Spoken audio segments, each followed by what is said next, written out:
astonished that this typically composed sect master would so readily offer up his own daughter. Witnessing Qiming's shy demeanor ignited a tide of unnameable fury within him.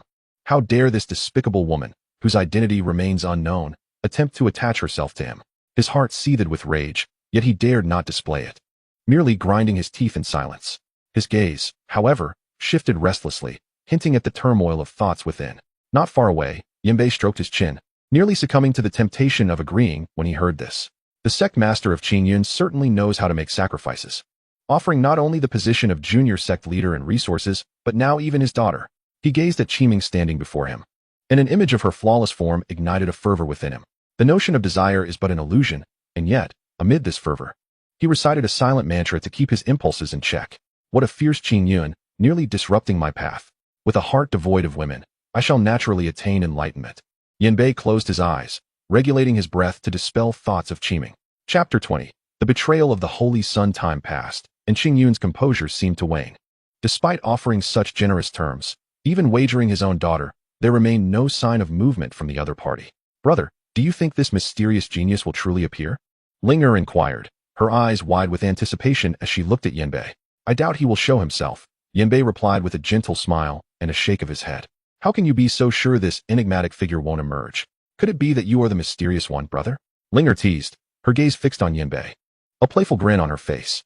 Yanbei's heart skipped a beat. Could she have recognized him? Yet as he pondered, he realized that he had revealed no telltale signs. How could Linger possibly discern his true identity? If only I could be that enigmatic figure, I would promptly retrieve the Saintess from Prison Dragon Mountain. Yanbei maintained an unperturbed demeanor, chuckling lightly as he shook his head. Linger gazed intently at Yanbei, feeling an inexplicable sensation within her heart. Ever since that night she encountered the mysterious person, her soul had been in turmoil. Whenever she recalled the visage of that enigmatic figure, the countenance of Yanbei would inevitably materialize in her mind. At this moment, she scrutinized Yanbei's form, and the image of the mysterious figure resurfaced, their silhouettes beginning to merge into one. Yet, in the next instant, the two figures slowly separated once more, distinct from each other. She found herself somewhat dazed. At that moment, Linger pouted slightly, feeling a twinge of jealousy as she remarked, Brother, you still have thoughts of the Saintess. However, you haven't even reached the Qi Si realm. It hardly seems plausible. Yanbei, feeling a bit exasperated, realized that his junior sister looked down upon him. I have already attained the Qi Si realm, yet you are still at the 9th level of Qi refinement, he replied with a smile, releasing a faint pulse of energy towards Linger. You have reached the Qi Si realm? Linger's eyes widened in astonishment. It was known that just over a month ago, Yanbei had been confined to Prison Dragon Mountain, having barely reached the 5th level of Qi refinement. To have advanced to the Qi Si realm now was indeed astonishing.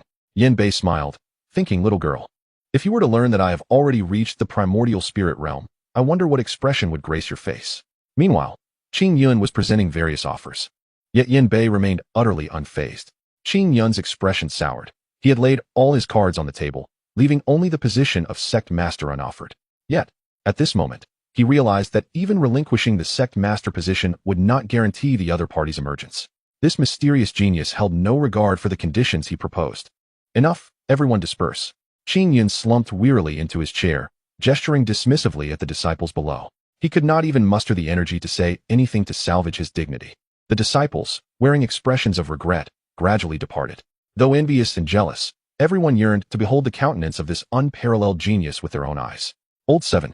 When do you think this mysterious person will finally reveal themselves? After the disciples had left, Qingyun turned to Feng Han, the only one present who had seen the enigmatic figure. I do not know, but since he has concealed his identity, he must have his own reasons.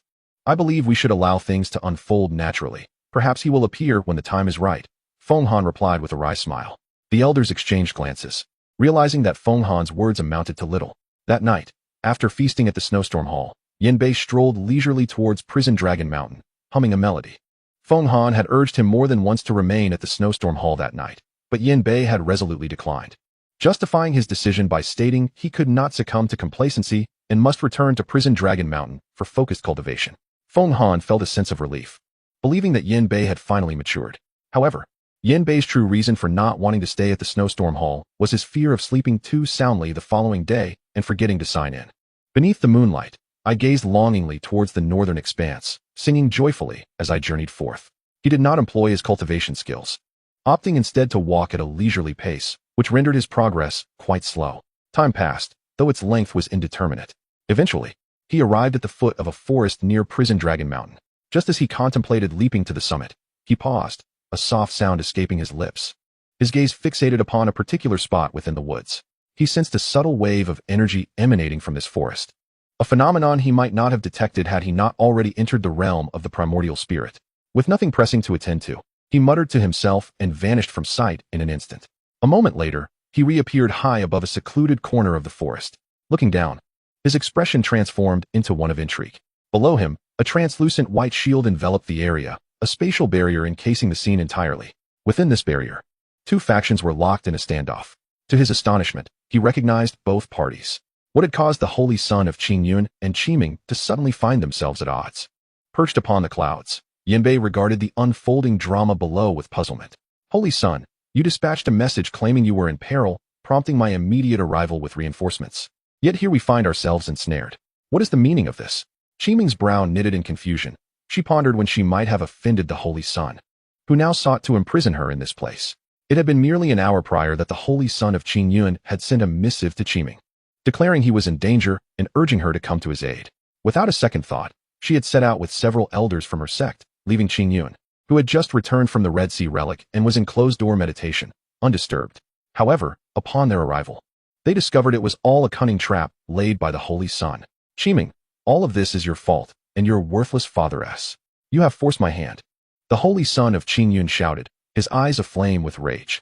How dare you insult our revered leader? An elder behind Qiming suddenly erupted with formidable power, launching a palm strike towards the Holy Sun. This elder was a member of the Qingyun sect, having reached the 8th level of the Qi realm.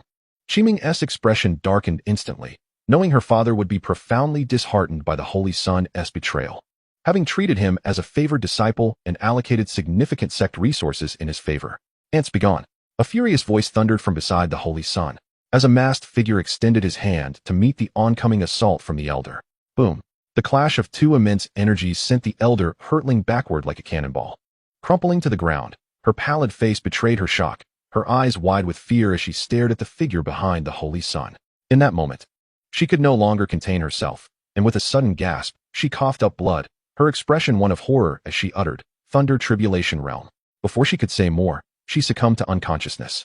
The recent strike has severely damaged the old woman's meridians, rendering her arm utterly incapacitated and devoid of any fighting spirit. Qiming hastily assisted the elderly lady, swiftly retrieving a pill from her spatial ring for her to consume. What a disgrace, the Holy Sun conspiring with external foes to endanger us. Upon our return, the sect master will undoubtedly seek retribution. An elderly man clad in a Taoist robe emerged from behind Qiming, his gaze seething with fury directed at the Holy Sun of Qingyun. Thinking of returning? Dream on. The Holy Sun of Qingyun, his face twisted with malevolence, showed no fear of the elder's threats. Having committed such an act, he had no intention of allowing it to be exposed. Senior, please take action. The Holy Sun turned and clasped his hands in respect towards the masked figure behind him. The masked figure nodded in agreement and immediately unleashed his formidable aura. Boom. A terrifying force swept through the entire barrier in an instant. Qiming's heart sank deeply. This truly was a formidable Thunder Tribulation Realm expert. Her spirits plummeted at the realization. The adversary's demeanor was clearly hostile, and if they could not breach the barrier, they would be in grave peril today. A senior of such caliber, yet you heed the commands of a scoundrel like the Holy Sun of Qingyun? Qiming spoke solemnly to the masked figure, her mind racing, desperately contemplating how to resolve their dire situation. However, as she surveyed her surroundings, a look of concern crossed her face. She could sense that the barrier was extraordinarily solid, and the likelihood of breaking through with her and the elder's cultivation was negligible. Now, she could only hope to buy time for her father to discover their plight swiftly. Your father lacks the strength to command me, however, as the sole daughter of Qingyun. You pique my interest, the masked figure uttered with a sinister chuckle, his form vanishing in an instant as he approached Qiming at an alarming speed. Given their proximity to the Qingyun sect, he had no patience to toy with them any longer. Thus, he launched his attack, aiming to capture Qiming as quickly as possible. Saintus, seize the opportunity to break free. I will impede him. The elder behind Qiming's expression shifted as he saw the masked figure drawing near, immediately shielding Qiming with his own body. With little time to ponder, the elder summoned all his strength, pushing his power to its zenith. Qing Tianju, aware that he could not possibly contend with a Thunder Tribulation Realm expert, the elder unleashed a lethal move, Employing the Qingyun sect's treasured technique, Qing Tianju, the heavens trembled suddenly. Even within the barrier, azure clouds began to materialize, each infused with potent waves of energy. Suppress. The elder formed seals with his hands and recited a command. In an instant, thunder roared within the barrier, and countless azure clouds descended upon the masked figure, each seemingly weighing thousands of pounds, causing the heavens to rumble ominously. In truth, while the elder aimed to use Qing Tianju to hinder the masked figure, he also hoped to provoke an external alert to signal their predicament. However, he had clearly underestimated the situation. The barrier was impenetrably solid, with not a trace of energy escaping. A commendable technique, yet your cultivation is woefully inadequate. Mere ants dare to obstruct my path? Upon encountering the billowing clouds pressing down upon him, the masked figure let out a cold snort, suddenly unleashing a more terrifying surge of energy. The golden wheel breaks the heavens. A radiant glow erupted from the masked man's palm as countless golden flying wheels shot forth, instantly shredding the descending clouds to pieces. The seven treasures sect, the elder of the golden wheel. Both Qiming and the elder gasped in unison, recognizing the identity of the masked man. The golden wheel breaks the heavens is a unique secret technique of the elder of the golden wheel from the seven treasures sect. Yet, what does it matter if their identities are unveiled? Today, they could affect no change. Even when recognized, the masked man's heart remained unfazed. In his eyes, no matter how formidable these two might be, escape was utterly impossible. However, the holy son of the azure cloud did pale slightly, for his psychological fortitude could not match that of the elder of the golden wheel. Should the people of the azure cloud sect discover his collusion with outsiders against his own kin, even 10 lives would not suffice for his punishment. Yet, having reached this juncture, he found himself with no path of retreat. Once he captured Qiming, he would inscribe upon her the mark of a slave, ensuring that this once proud goddess would forever bow beneath his feet. At this moment, the battle reached a fever pitch. It must be said, the elder of the azure cloud sect possessed formidable strength, managing to entangle a formidable adversary of the thunder tribulation realm for so long despite being at a lower cultivation level. The elder of the golden wheel appeared to be losing face, as he had failed to subdue his opponent for such an extended period. Die! He roared in fury, transforming into a bolt of lightning as he struck the elder of the azure cloud with tremendous force. Boom! The elder of the azure cloud could no longer withstand the onslaught and was sent flying, crashing into the ground and creating a massive crater. Ninth elder. Qiming exclaimed in alarm, rushing towards the crater in a desperate attempt to rescue him. However, as the dust settled, her expression turned pale. Within the crater, the ninth elder's breath was faint, his body nearly bereft of soundness, blood staining the earth beneath him. Quickly leave, the ninth elder implored, extending a trembling finger towards Qiming, urging her to flee. Leave? Where can I go within this barrier? At that moment, the masked man appeared before Qiming, forcefully pressing her down with his palm, emanating an overwhelming aura that suppressed her entirely. Only when faced with the masked man did Qiming truly comprehend the terror of a thunder tribulation realm expert. The mere release of his aura rendered her utterly immobile. Let go of me. With a face like ice, Qiming struggled against her bindings. But no amount of resistance could free her from the oppressive force. This highlighted just how remarkable it was for the ninth elder to have endured for so long at the hands of the masked man. You despicable scoundrel! Harming your own sect, may you meet a wretched fate. At that moment, the ninth elder, lying in the crater, fixed his wide eyes upon the figure of the holy son of the azure cloud. Faced with the chilling gaze of this ghastly figure, the holy son gritted his teeth. Dare to curse me? Go to hell. The ninth elder is utterly useless to him. He immediately summons a flying sword, propelled by his spiritual energy, and directs it towards the ninth elder with lethal intent. He is indeed prepared to kill the ninth elder. No. Upon witnessing this scene, Qiming, who is suppressed and unable to move, can no longer endure it.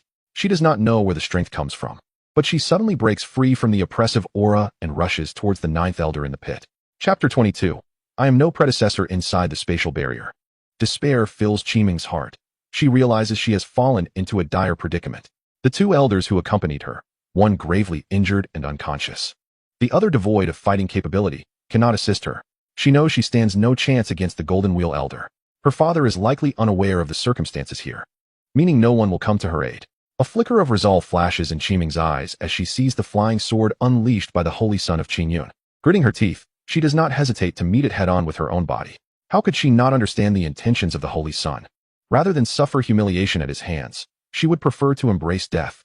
Father, forgive your unfilial daughter. With a calm demeanor, Qiming faces the flying sword, her eyes devoid of fear, only shimmering with a hint of regret. Holy maiden, no. The ninth elder's expression changes drastically. He wishes to rise and stop Qiming, but his shattered bones offer no strength. He can only watch helplessly as she rushes towards her demise. The holy son of Qingyun's face pales, attempting to retract the flying sword, but its speed is too swift, beyond his control. Qiming is not only the object of his affection, the one he dreams of possessing, but she is also his only bargaining chip at this moment. He is certain that if Qiming dies, the Golden Will Elder of the Seven Treasures sect will be the first to obliterate him. If Qiming perishes, he will be rendered utterly useless. In the night, Qiming, clad in white, appears strikingly tragic. She closes her eyes, a crystalline tear slipping down her cheek as she awaits the arrival of death. At this moment, scenes from her life flash before her mind like a film, with all her loved ones smiling and waving at her. In this instant, she feels that death might not be so terrifying after all. The Golden Will Elder also feels a shock within, wishing to intervene and save her. But it is too late.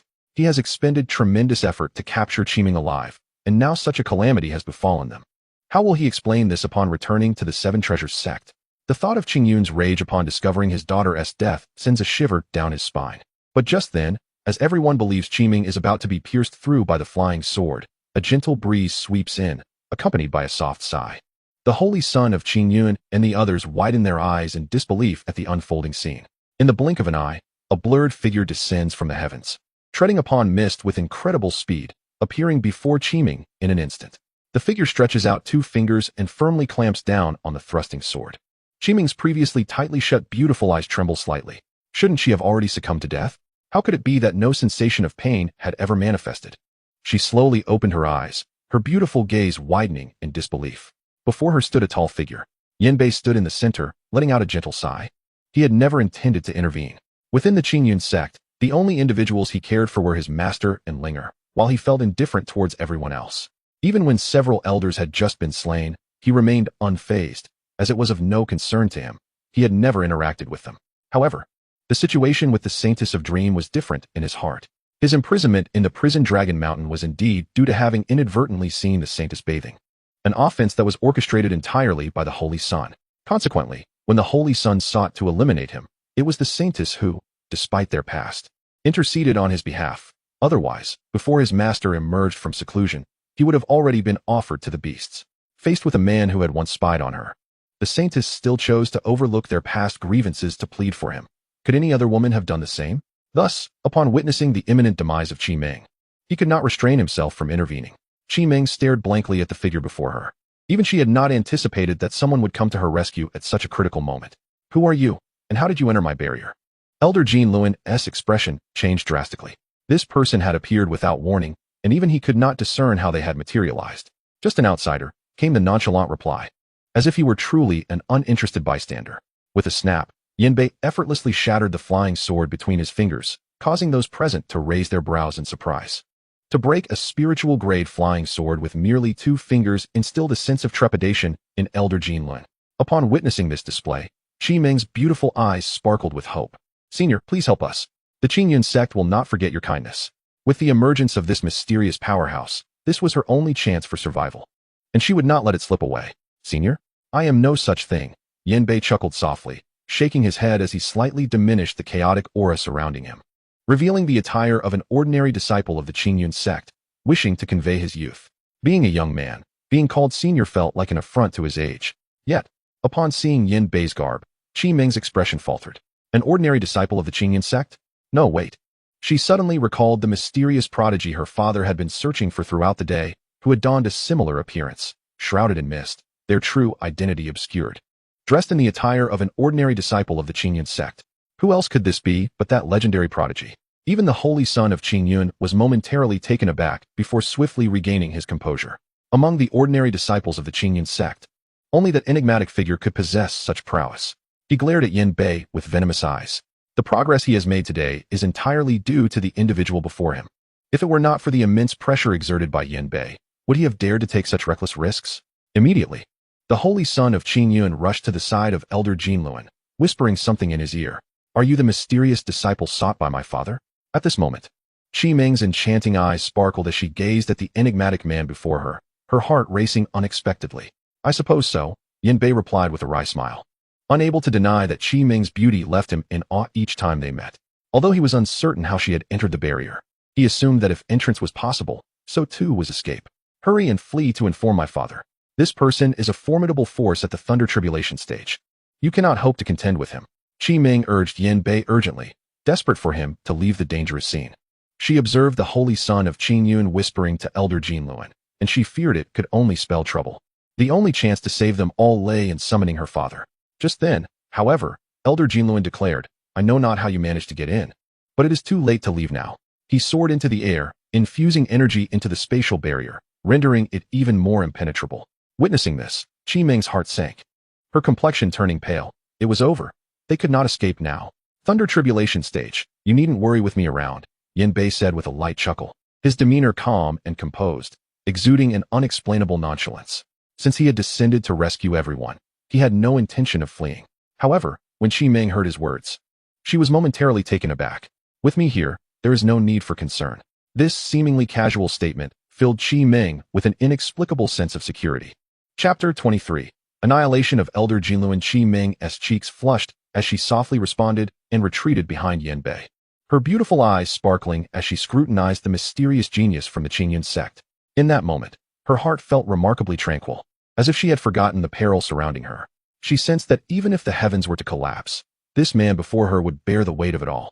This extraordinary feeling was something she had only previously experienced from her father. Today proved to be exceptionally fortuitous. Not only had they managed to capture a daughter of Qin Yun, but they could also slay this so-called unparalleled genius. What a splendid turn of events. Elder Jinluan stood in the void, laughing heartily. Just moments ago, he had witnessed Qi Ming on the verge of death, contemplating how to explain her loss upon returning to the Seven Treasures sect, when unexpectedly, this individual had appeared to save her. What delighted him further was that this person was none other than the mysterious genius of Qin Yun. He was no stranger to this remarkable talent, for it was this very genius who had bested Ling Feng, the rare prodigy of the Seven Treasures sect, in a century.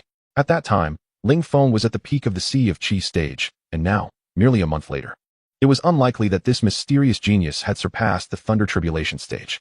Moreover, even if he had reached the first level of Thunder Tribulation, Elder Jinluan was absolutely confident in his ability to eliminate him. Therefore, Yin Bei's arrival was, for Elder Jinluan, an unexpected boon. Desiring a hero to rescue a damsel, one ought to weigh their own capabilities. I searched for you everywhere, yet I never expected you to present yourself at my doorstep today. The holy son of Qin Yun wore a remarkably grim expression, his rage ignited as he beheld Qi Ming nestled behind Yin Bei. Yin Bei regarded the cackling Elder Jinluan and the holy son of Qin Yun with disdain, a smirk gracing his lips. Did you truly think you could detain me? It is not a matter of underestimating you. You simply lack the means. The laughter that filled the air abruptly ceased. We lack the means. Elder Jinluan's countenance faltered, disbelief clouding his features. Is it merely you and your companion, that waste? Yin Bei rolled his eyes, perceiving Elder Jinluan as nothing short of a fool. Waste. The holy son of Qin Yun glanced around, his fury escalating. This fool dares to insult him even as death looms. You seek your demise. I shall witness the prowess of this so-called mysterious genius that everyone lauds. The holy son's face was a portrait of wrath as he transformed into a shadow, charging directly at Yin Bei. Thunderclap fist. With a disdainful snort, he unleashed a torrent of lightning from his right fist, an overwhelming force bearing down upon them. Be careful. Qi Ming gasped, recognizing that this was the holy son's signature move. Even she could only hope to evade its sharp edge. Yet, as the holy son drew near, Yin Bei remained eerily still, as if frozen in shock. Quickly evade. Qi Ming's face reflected her anxiety as she prepared to intervene. Just as she was about to act, Yin Bei finally moved. In a flash, his figure vanished like a specter from the spot. Not good. Elder Jinluan's expression shifted dramatically as he reached out a hand to seize Yin Bei. However, Yin Bei's speed was simply too extraordinary. Elder Jinluan grasped at nothing but air. The holy son sensed something amiss and pivoted abruptly, but it was too late. Yin Bei had already materialized behind him, delivering a swift kick. The sound of shattering bones echoed as the holy son let out a harrowing scream, crashing to the ground like a cannonball. Qi Ming's mouth fell open in disbelief as she absorbed the shocking scene. The energy she had gathered began to dissipate. The events transpired in a heartbeat, leaving her bewildered, unable to comprehend Yin Bei's movements before hearing the holy son's agonized cry. At a loss for words, Qi Ming found herself speechless, unable to articulate her astonishment. Elder, save me. The holy son lay in agony on the ground, fear etched across his features. His spine had been shattered by Yin Bei's kick. Even if he were to heal, he would remain immobile, rendered a cripple. You. Elder Jinluan's heart sank upon witnessing the Holy Sun's injury. The Holy Sun was a crucial piece in the plan of the Seven Treasures sect to annex the Qingyun sect, and now he had been incapacitated with a single blow. An eruption of golden radiance enveloped Elder Jinluan, as countless flying wheels emerged from the luminous aura. "Boy, I will see you dead." With a thunderous roar, myriad golden wheels cleaved through the air, hurtling toward Yanbei, creating a scene of unparalleled intensity. In a moment of sheer terror, Qiming found herself confronted with a scene so horrific that her delicate form trembled slightly, her fair countenance devoid of color. To her dismay, it seemed as though both she and her companion were destined to perish beneath the onslaught of the whirling blades above. Just then, Yanbei, upon witnessing the spinning wheel hurtling towards him, merely smiled with disdain. "Freeze," he uttered, and as if enchanted, the golden wheel suspended in the air appeared to be immobilized by an inexplicable force. Sensing something amiss, Yanbei turned his head slightly to behold Qiming's trembling figure, and a smile graced his lips. "Did I not assure you that with me, there is nothing to fear?" His words struck Qiming's heart like a heavy blow, causing her pulse to race incessantly. In this extraordinary moment, this audacious individual dared to be so provocative. Even the typically composed Qiming felt ripples of emotion stirring within her. In stark contrast, the Elder of the Golden Wheel was a portrait of sheer terror. "How can this be?" he thought, paralyzed by an unfathomable power that rendered him incapable of even lifting a finger. To dare lay hands on a saintess of the Qingyun sect is truly courting death. Yanbei's gaze was as frigid as ice as he fixed it upon the Elder. He raised his hand, clenching it tightly. Boom! The multitude of whirling blades erupted in a cataclysmic explosion, and in that instant, the Elder was obliterated into a mist of crimson, utterly devoid of any means of resistance. "Now you shall join him," Yanbei declared, unleashing a fearsome beam of light that burst forth from his fingertips. "No." The Qingyun saint's face contorted with terror as he attempted to flee, yet found himself utterly powerless to move. This scene mirrored his previous encounter with Elder Jiao. Boom! A deafening explosion resounded as the Qingyun saint was reduced to mere powder beneath the radiant beam, not even a remnant of his corpse remaining. Qiming stood transfixed, her mind struggling to comprehend the unfolding chaos. She had assumed that vanquishing the Qingyun saint was a remarkable feat, yet this unparalleled genius lived up to the legends, effortlessly extinguishing a formidable opponent of the Thunder Tribulation realm. Such terrifying prowess. Chapter 24. A year's time. The sixth layer of the Divine Palace. Elder Jiao, lying in the pit, was equally astonished. Though immobilized, he bore witness to the entire spectacle, rendered speechless by the sheer shock of it all. Gazing at the figure nearby, enveloped in an aura of chaotic energy, he was engulfed by disbelief.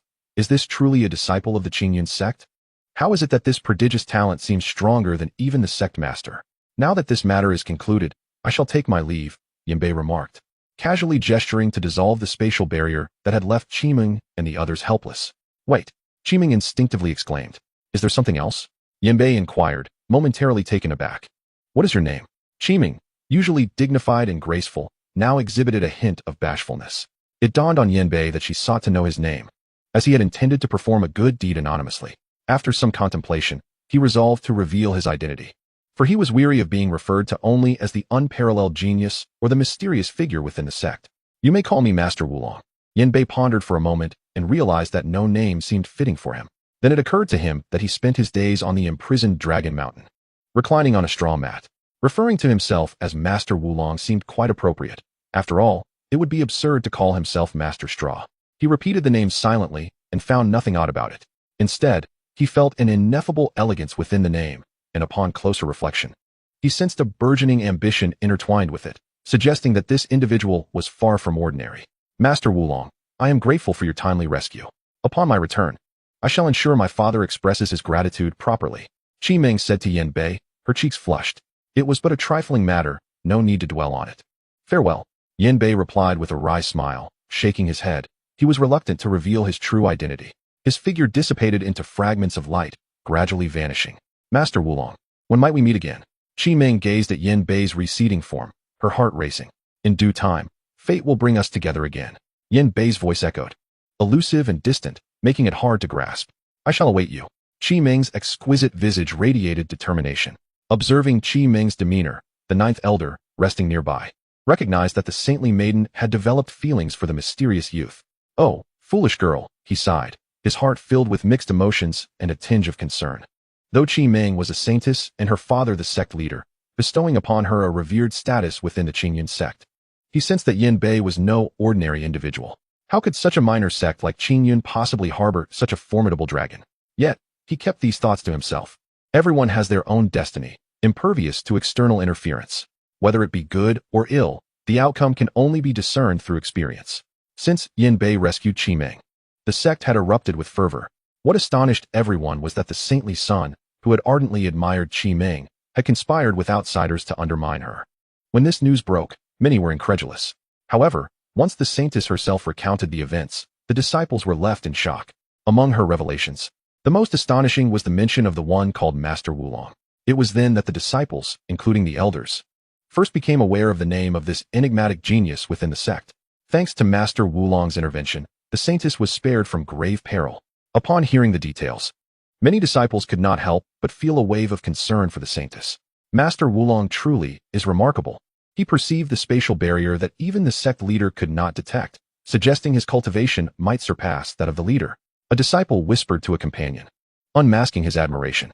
Thus, the name of Yin Bei, as Master Wulong, began to resonate widely. The Qingyun sect had sought this Master Wulong multiple times, yet to no avail.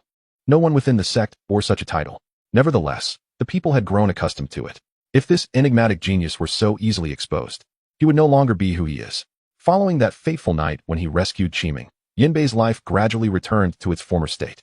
On the desolate and lonely Qiulong Mountain, Yin Bei seemed to exist as a mere specter, independent and transparent outside the Qingyun sect.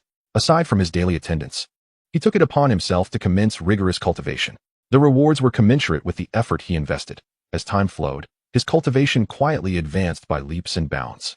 Within the entire sect, no one paid him any heed, nor did anyone recall his presence.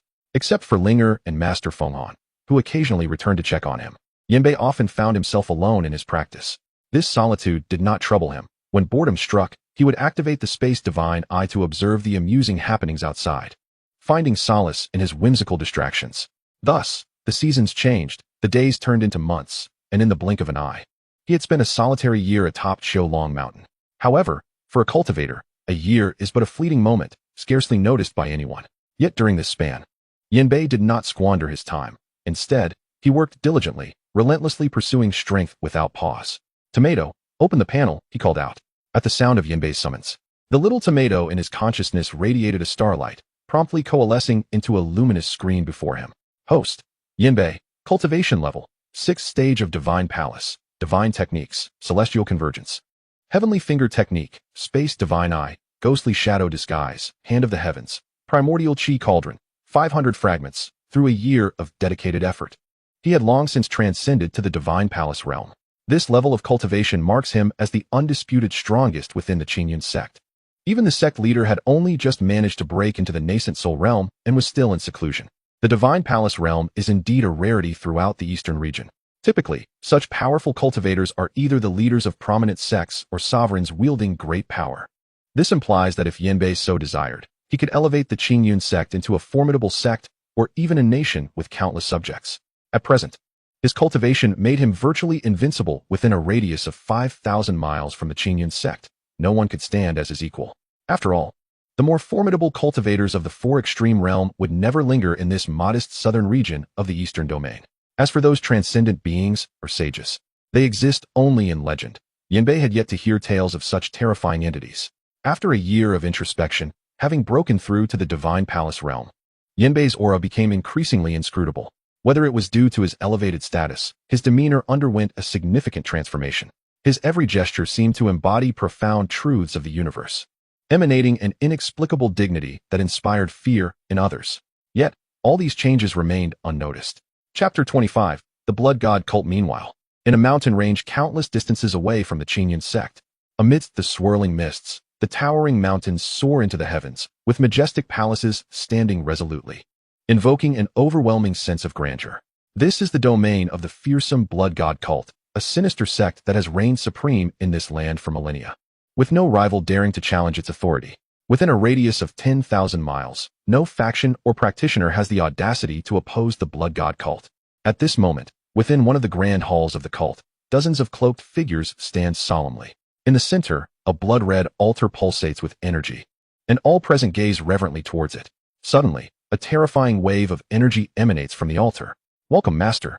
The cloaked figures immediately kneel, their expressions filled with utmost reverence. As if anticipating a momentous arrival. Arise. A towering figure draped in a crimson robe materializes from the altar, his authoritative voice resonating throughout the hall. He is the master of the blood god cult, possessing an 8th-tier cultivation in the divine palace realm. Congratulations, master, on your further advancement in power. The pinnacle of the 4 extremes is within your grasp. One of the cloaked figures steps forward, bowing deeply in a show of sincere respect. The master acknowledges him with a nod and strides to the elevated dais, fixing his gaze upon the assembled elders. During my absence from the cult, has anything of note occurred? Upon hearing this, many of the cloaked figures felt a pang of anxiety.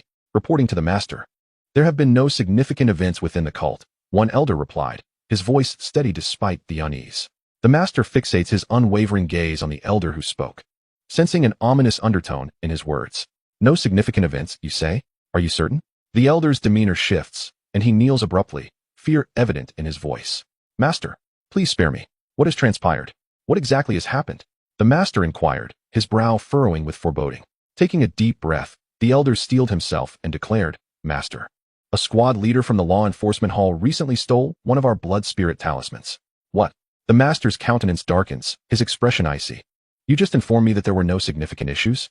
And yet, someone has absconded with a blood spirit talisman? This is hardly a trivial matter. The blood spirit talisman is a rare artifact used to control blood spirits, with only 5 existing even within the blood god cult. More critically, it contains intricate array patterns for manipulating these spirits. Should it fall into the hands of an ill-intentioned individual, the consequences could be disastrous. A practitioner who acquires the array patterns from the blood spirit talisman could gain control over the blood spirits within the cult. The loss of such a talisman is unacceptable. The blood spirits are the very foundation of the blood god cult, and any lapse could severely undermine its standing in the eastern region, jeopardizing the cult's strength. To think that a mere squad leader from the law enforcement hall could steal one of our talismans. The master, at this moment, felt an overwhelming urge to eliminate the elder before him with a single strike. I ask you again, where is that squad leader now? The master inquired coldly. Upon hearing these words, the elder in the black robe began to tremble slightly. After a moment of hesitation, he uttered, his soul lamp has extinguished, he is dead. What? At this moment, the blood god leader rose abruptly, an immensely terrifying aura sweeping through the entire hall. Boom. You cannot even keep watch over a single talisman. You are of no use. The blood god leader, filled with fury, struck down the elder at the Yuanshan stage with a single palm. Forgive us, O leader. Please. Spare us. The elders present shuddered and hastily knelt down.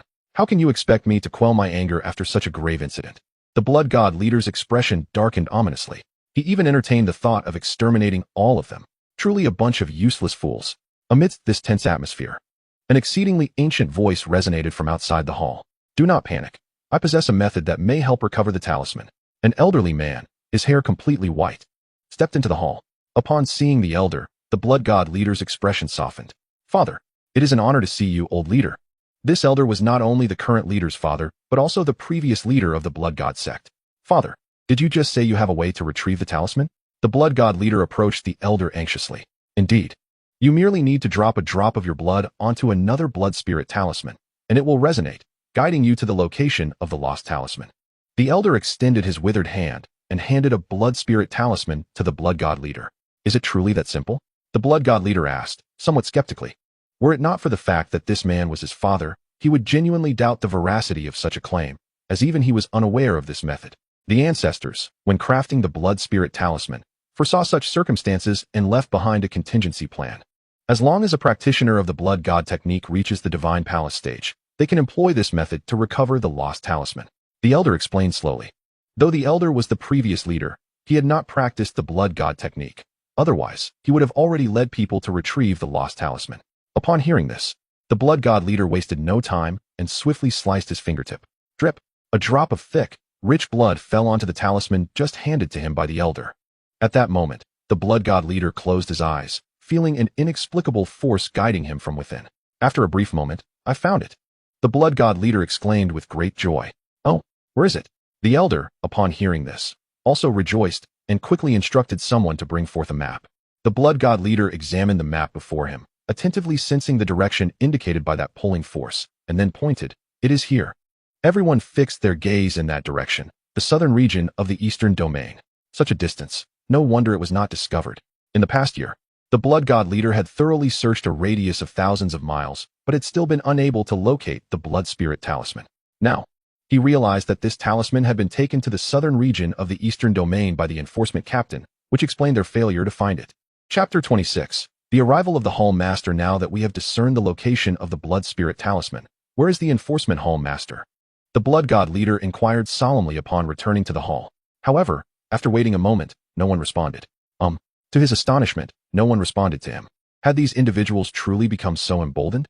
Just as the blood god sect master was on the verge of fury, a trembling elder clad in black robes approached cautiously and spoke. Master, the one you just slain was indeed the law enforcement hall master. The blood god sect master glanced at the lifeless body not far away, fell silent for a moment, and then declared, since the law enforcement hall master is dead, I shall dispatch you, Marshal Hall Master, to the southern region to retrieve the blood spirit talismans. The Marshal Hall Master was immediately taken aback. To be tasked with such a heavy responsibility? If he failed, his fate would surely not differ much from that of the law enforcement Hall Master. The Marshal Hall Master's expression was more sorrowful than tears. He cursed his own loose tongue. Were it not for my need to enter seclusion to consolidate my cultivation, I would not have sent you. He continued, but fret not, for I have ventured to the southern region in my youth. It is but a savage land where the most formidable cultivators are at the spirit origin realm. Given your peak spirit origin cultivation, you shall be nearly invincible in the southern region. The blood god sect master, observing the Marshal Hall Master's cowardice, let out a cold snort and proceeded to discuss the circumstances in the southeastern region. The Marshal Hall Master was momentarily taken aback. The spirit origin realm is the strongest? If what the master claimed is true, then indeed, his peak spirit origin prowess would render him invincible in the southern region. This significantly reduced the difficulty of finding the blood spirit talismans. Should he succeed in locating them, it would be a substantial achievement. What was once a burdensome task had swiftly transformed into a coveted opportunity, prompting envious glances from several elders present. The Marshal Hall Master, undeterred, promptly knelt before the blood god sect master, proclaiming, Master, I shall ensure the complete retrieval of the blood spirit talismans. With those words, the black-robed elder wasted no time, leading several subordinates away from the blood god sect, heading straight for the southeastern region. The following day, within the depths of the Qingyun sect, in a secluded chamber, Qingyun sat cross-legged. Above his head floated a translucent figure, his spirit origin. Ever since he had broken through to the spirit origin realm, he had remained in this place, acclimating to the immense power within him. After a brief moment, Qingyun finally opened his eyes, and a terrifying aura emanated from him. Bang! The furniture within the chamber could not withstand Qingyun's overwhelming presence and shattered instantly. Once Qingyun's aura receded, he did not linger, exiting the chamber promptly. Welcome back, Sect Master. Outside the chamber, elders had been waiting, their faces radiant as they beheld Qingyun. Wonderful. Our sect now possesses a formidable cultivator at the spirit origin realm. Elder Feng Han exclaimed, his heart brimming with excitement. It was indeed a rare achievement for the Qingyun sect to produce a cultivator of such caliber. With a powerful spirit origin cultivator at their helm, who in the southeastern region would dare to provoke them? Reflecting on this, the numerous elders present could not help but feel elated. The Qingyun sect had finally emerged victorious. Now that I have emerged from seclusion, we shall no longer act with trepidation. Elder Feng Han, you are to summon the disciples immediately. Qingyun revealed a faint smile, only to quickly regain his imposing demeanor with a wave of his hand. Summon the disciples? The sect leader Feng Han's expression shifted in surprise, as he began to grasp Qingyun's intentions. Indeed, the Seven Treasures sect has been excessively arrogant, not only attempting to seduce our sect's holy son, but also sending a formidable Thunder Tribulation Realm expert to covertly undermine our holy maiden. Now that I have transcended to the primordial spirit realm, it is imperative that the world recognizes that the disciples of Qingyun sect are not to be trifled with. The Seven Treasures sect shall serve as the first whetstone for our Qingyun sect. Tomorrow, follow me as we march forth to annihilate the Seven Treasures sect. Qingyun proclaimed with a tone both solemn and impassioned. An overwhelming aura emanated from him, instilling fear in the hearts of many. The elders present trembled at Qingyun's words. Their hearts stirred. To obliterate the Seven Treasures sect. This was to be the first undertaking following Qingyun's breakthrough into the primordial spirit realm. If the Seven Treasures sect were to learn of Qingyun's intentions, they might very well find themselves sleepless with dread. The terror of the primordial spirit realm is something they cannot hope to contend with. Meanwhile, 50 miles from Qingyun's sect, in a void, 8 figures cloaked in black appeared. These were the leaders from the blood god cult, having arrived hastily. This barbaric land is exceedingly desolate. Initially, I was skeptical, but recalling what the sect leader said, it seems he may have exaggerated. The Martial Hall Master remarked disdainfully as he surveyed the barren ground beneath him. Throughout their journey, they had yet to encounter a single practitioner of the primordial spirit realm. Instead, it was the feeble Thunder Tribulation realm cultivators who dominated this region, leaving him at a loss for words. Truly, the southern region of the Eastern Domain is deserving of its reputation as a barbaric land, with martial arts having regressed to such an extent. At that moment, a figure in black emerged from the void. This individual had assumed the role of scout in this operation, tasked with reconnaissance and intelligence gathering. Master, the location mentioned by the sect leader appears to be just ahead. One of the cloaked figures respectfully indicated. Have you uncovered any further details? The Martial Hall Master replied, then inquired. According to the Blood Spirit Talisman, it seems to point to a territory known as Qingyun Sect. The black-clad figure produced a map and presented it to the Martial Hall Master, which marked the locations of the Blood Spirit Talisman and Qingyun Sect. Could it be that the Blood Spirit Talisman is in the possession of Qingyun Sect? The Martial Hall Master's brow furrowed. He had come to this place with no intention of entangling himself with others, merely seeking to retrieve the Blood Spirit Talisman and return to the Blood God cult. However, it appeared that such a plan might be thwarted. The map clearly indicated that the Blood Spirit Talisman was indeed in the hands of Qingyun Sect. The black-clad figure solemnly informed the Martial Hall Master. What is the strength of this Qingyun Sect? The Martial Hall Master pondered deeply, contemplating how to cleverly obtain the Blood Spirit Talisman without clashing with Qingyun Sect. For caution is paramount when away from home. Qingyun Sect is merely a third-rate sect, with its strongest member being their sect leader, Qingyun, at the 9th level of the Thunder Tribulation realm. The black-clad figure promptly relayed all the information he had gathered. 9th level of the Thunder Tribulation realm. The Martial Hall Master was taken aback. How can they be so weak? This diminutive sect dares to conceal the Blood Spirit Talisman. They are truly deserving of punishment. Another figure clad in black approached, exuding an aura of murderous intent. It is truly lamentable for the Enforcement Elder. Had he known that the Blood Spirit Talismans were in the possession of these individuals, one can only imagine the turmoil he would have felt. The crowd sighed in unison, shaking their heads.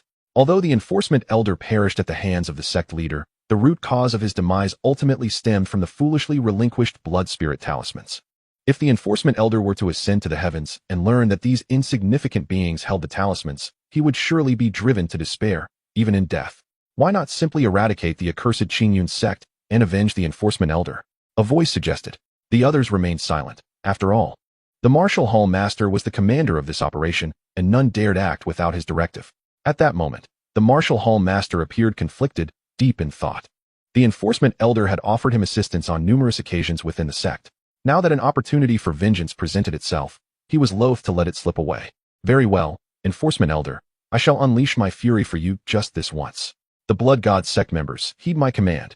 The Martial Hall Master bellowed. Yes. The 8 black-clad figures immediately ceased their discussions, standing solemnly in place. We shall set forth at once, obliterate the Qingyun Sect, and capture their leaders to interrogate them about the whereabouts of the Blood Spirit Talismans. The Martial Hall Master declared with authoritative grandeur. His heart felt somewhat lighter. This course of action could be seen as avenging the Enforcement Elder. Indeed, the black-robed figures erupted with joy. The annihilation of the Qingyun Sect was the shared desire of them all. The thought of impending slaughter ignited a fervor within them, and some began to lick their lips in anticipation. They were hardly benevolent beings. Countless lives had been extinguished by their hands, and carnage was their singular fascination. At the Qingyun Sect, within the main hall, Qingyun sat in contemplation, eyes closed, reflecting on the impending expedition. Suddenly, his eyes snapped open. Fixated on the space beyond the hall, he sensed several terrifying auras rapidly approaching. These energies were emanating from the Yuanshan realm. A wave of alarm washed over Qingyun, his expression shifting to one of dread. The presence drew nearer, and he discerned that several of these auras originated from the Yuanshan realm. Quickly, activate the protective formation. Qingyun rushed out of the hall, bellowing at the sect. Though uncertain of whether the approaching figures were friend or foe, he did not hesitate to initiate the protective formation, recognizing the potential devastation their power could wreak upon the Qingyun Sect. Although the elders were unaware of the unfolding events, Qingyun's evident urgency spurred them into action. With a thunderous sound, a layer of purple-golden light flashed, coalescing in the sky into a colossal protective barrier that enveloped the entire Qingyun Sect. Immediately, an alarm resounded. What is happening? The sect's formation is under attack. The disciples and elders of the Qingyun Sect gazed at the purple-golden barrier with expressions of horror. Just then, a cacophony of thunderous laughter echoed above the Qingyun Sect. I never expected these insignificant insects to react so swiftly. But do you truly believe this pathetic formation can thwart me? 9 figures clad in black robes emerged in the void, their gazes haughtily fixed upon the Qingyun sect below.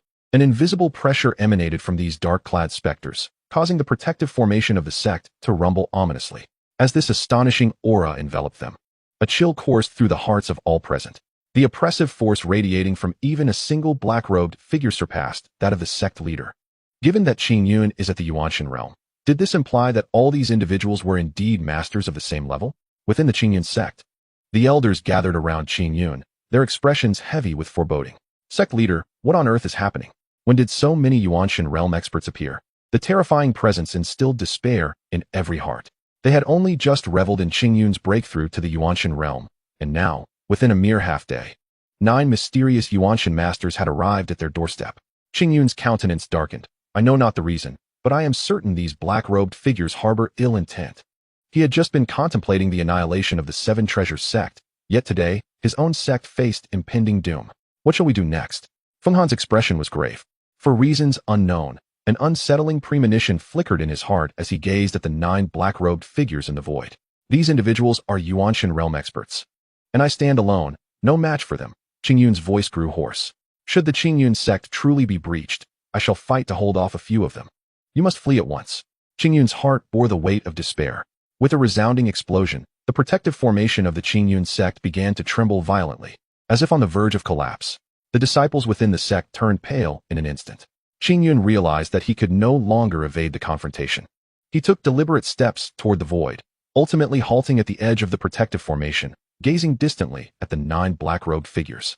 May I inquire, what grievance has the Qingyun sect provoked that has compelled you to come here in wrath? Qingyun asked, slightly bowing, his demeanor neither obsequious nor arrogant. Yuanshan realm? At last. A person from this barbaric land capable of conversing with me. You must be the leader of the Qingyun sect. The master of the martial hall stood with arms crossed in the void, his gaze piercing as it scrutinized Qingyun. Indeed, that is I. Pray, what counsel do you offer? Qingyun felt an icy dread wash over him as he sensed the other's unfathomable aura. This terrifying presence was unlike anything he had ever encountered. He could clearly perceive that with a mere gesture, this individual could easily crush him into the ground. I offer no counsel, but you have taken something that belongs to me. Are you not intending to return it? The master of the martial hall scoffed, his gaze sharp and menacing as it bore down on Qingyun. Boom! A fierce gale struck the protective formation, causing its brilliance to dim significantly. Teetering on the brink of collapse. Taken something of yours? Qingyun's expression faltered, confusion clouding his mind. The master of the martial hall narrowed his eyes, his expression turning hostile. Forgotten, have you? Allow me to remind you. A year ago, 5 disciples from the Blood God Cult's enforcement hall visited your Qingyun sect, only to vanish without a trace. He resolved to ascertain the precise whereabouts of the Blood Spirit Talisman before extinguishing the Qingyun sect. The Blood God Cult? A year ago? Qingyun murmured softly, frantically recalling memories within his mind, and suddenly, it seemed he had unearthed something. Feng Han, could the 5 disciples of the law enforcement hall they mentioned be the remnants of the Blood Spirit sect who sought vengeance upon you a year ago? Qingyun turned to Feng Han, who lay on the ground. Upon hearing this, Feng Han's heart sank, and he nodded, stating, it must be correct. The remnants of the Blood Spirit sect did indeed claim they had joined the Blood God cult. As he spoke, Feng Han's expression grew increasingly grim. He could not fathom that the calamity befalling the Qingyun sect today was inadvertently instigated by him. The other elders also cast their gazes upon Feng Han, each with differing implications. Chapter 28. Qingyun's Dilemma in the Void. The martial hall master, possessing the pinnacle cultivation of the 9th layer of the nascent soul realm, could undoubtedly hear the conversation between Qingyun and Feng Han. The Blood Spirit Talisman is indeed here. Excitement surged within him as he envisioned returning to the sect with the talisman in hand, a smile involuntarily gracing his lips. However, his demeanor remained unchanged, coldly observing Qingyun. So now you recall? The martial hall master snorted disdainfully. At this moment, Qingyun's heart plummeted. He had harbored a flicker of hope that this was merely a misunderstanding, for the Qingyun sect had never provoked such formidable foes. Yet it became evident that he had overestimated the situation. This assembly of nascent soul experts had come specifically for the Qingyun sect. My lord, this is entirely a misunderstanding. It was your sect's disciple who first attacked our elder. And our elder, under duress, was compelled to retaliate against your disciple. Should you choose to resolve this with amicability, we are willing to compensate for your sect's losses. Qingyun, furrowing his brow, addressed the martial hall master. Though it was humiliating to bow and submit, It was preferable to losing one's life. Compensate for losses? The martial hall master appeared to have heard something utterly ludicrous. Even the black-cloaked figures behind him erupted in laughter. Indeed, we are willing to compensate for your sex losses. Qing Yun's expression stiffened, perplexed as to why they found amusement in this. It is not that I hold you in disdain. Rather, can you truly afford to compensate? The martial hall master's smile faded, his countenance darkening ominously. We shall endeavor to do our utmost. Qing Yun, witnessing the martial hall master's expression, felt cold sweat trickle down his forehead. This was the moment determining the fate of the Qing Yun sect. Their survival hinged upon this individual's whim. Because of this incident, a ninth-layer nascent soul elder of our blood god cult has perished, and you believe you can afford compensation? The martial hall master's tone was grim and foreboding. Upon hearing this, Qing Yun's expression soured instantly. At that moment, he realized that this individual had no intention of showing them mercy. Hand over the blood spirit talisman. I shall spare your corpse. The martial hall master bellowed, an overwhelming aura descending like divine wrath, causing all disciples of the Qing Yun sect to collapse to the ground. The protective array of the sect dimmed, as if it might shatter at any moment. Fortunately, the strength of Qing Yun and the other elders provided timely reinforcement, allowing the protective array to regain its brilliance. Kill. Annihilate this worthless sect. A number of cloaked figures unleashed their murderous intent and charged directly toward the Qing Yun sect. Thunderous roars echoed as the protective formation of the sect trembled violently. Fortunately, the combined might of Qing Yun and numerous elders sustained it, preventing it from shattering immediately. However, the formation could not endure for long. Without a solution, the annihilation of the Qing Yun sect was inevitable. What is the blood spirit talisman? Qing Yun, feeling a surge of vitality coursing through him, turned to Feng Han and inquired. He had not been present in the sect at the time. Thus he was unaware of what this blood spirit talisman entailed. Feng Han's expression grew grave as he strained to recall the events of that day. A flicker of confusion crossed his eyes as he remarked, when the remnants of the blood spirit sect perished, there indeed appeared a crimson talisman. I wonder if that is the blood spirit talisman they seek. And where is that talisman? Qing Yun pressed urgently. The only way to resolve the current predicament was to obtain that talisman. Otherwise, there was no hope of averting disaster. That talisman seems to have been taken by Master Wulong, Feng Han replied, his face darkening. He remembered that there had indeed been such a talisman, but it ultimately fell into the hands of that enigmatic prodigy, Master Wulong. Qing Yun inhaled deeply, momentarily taken aback. If the talisman were in someone else's possession, it could be retrieved as leverage.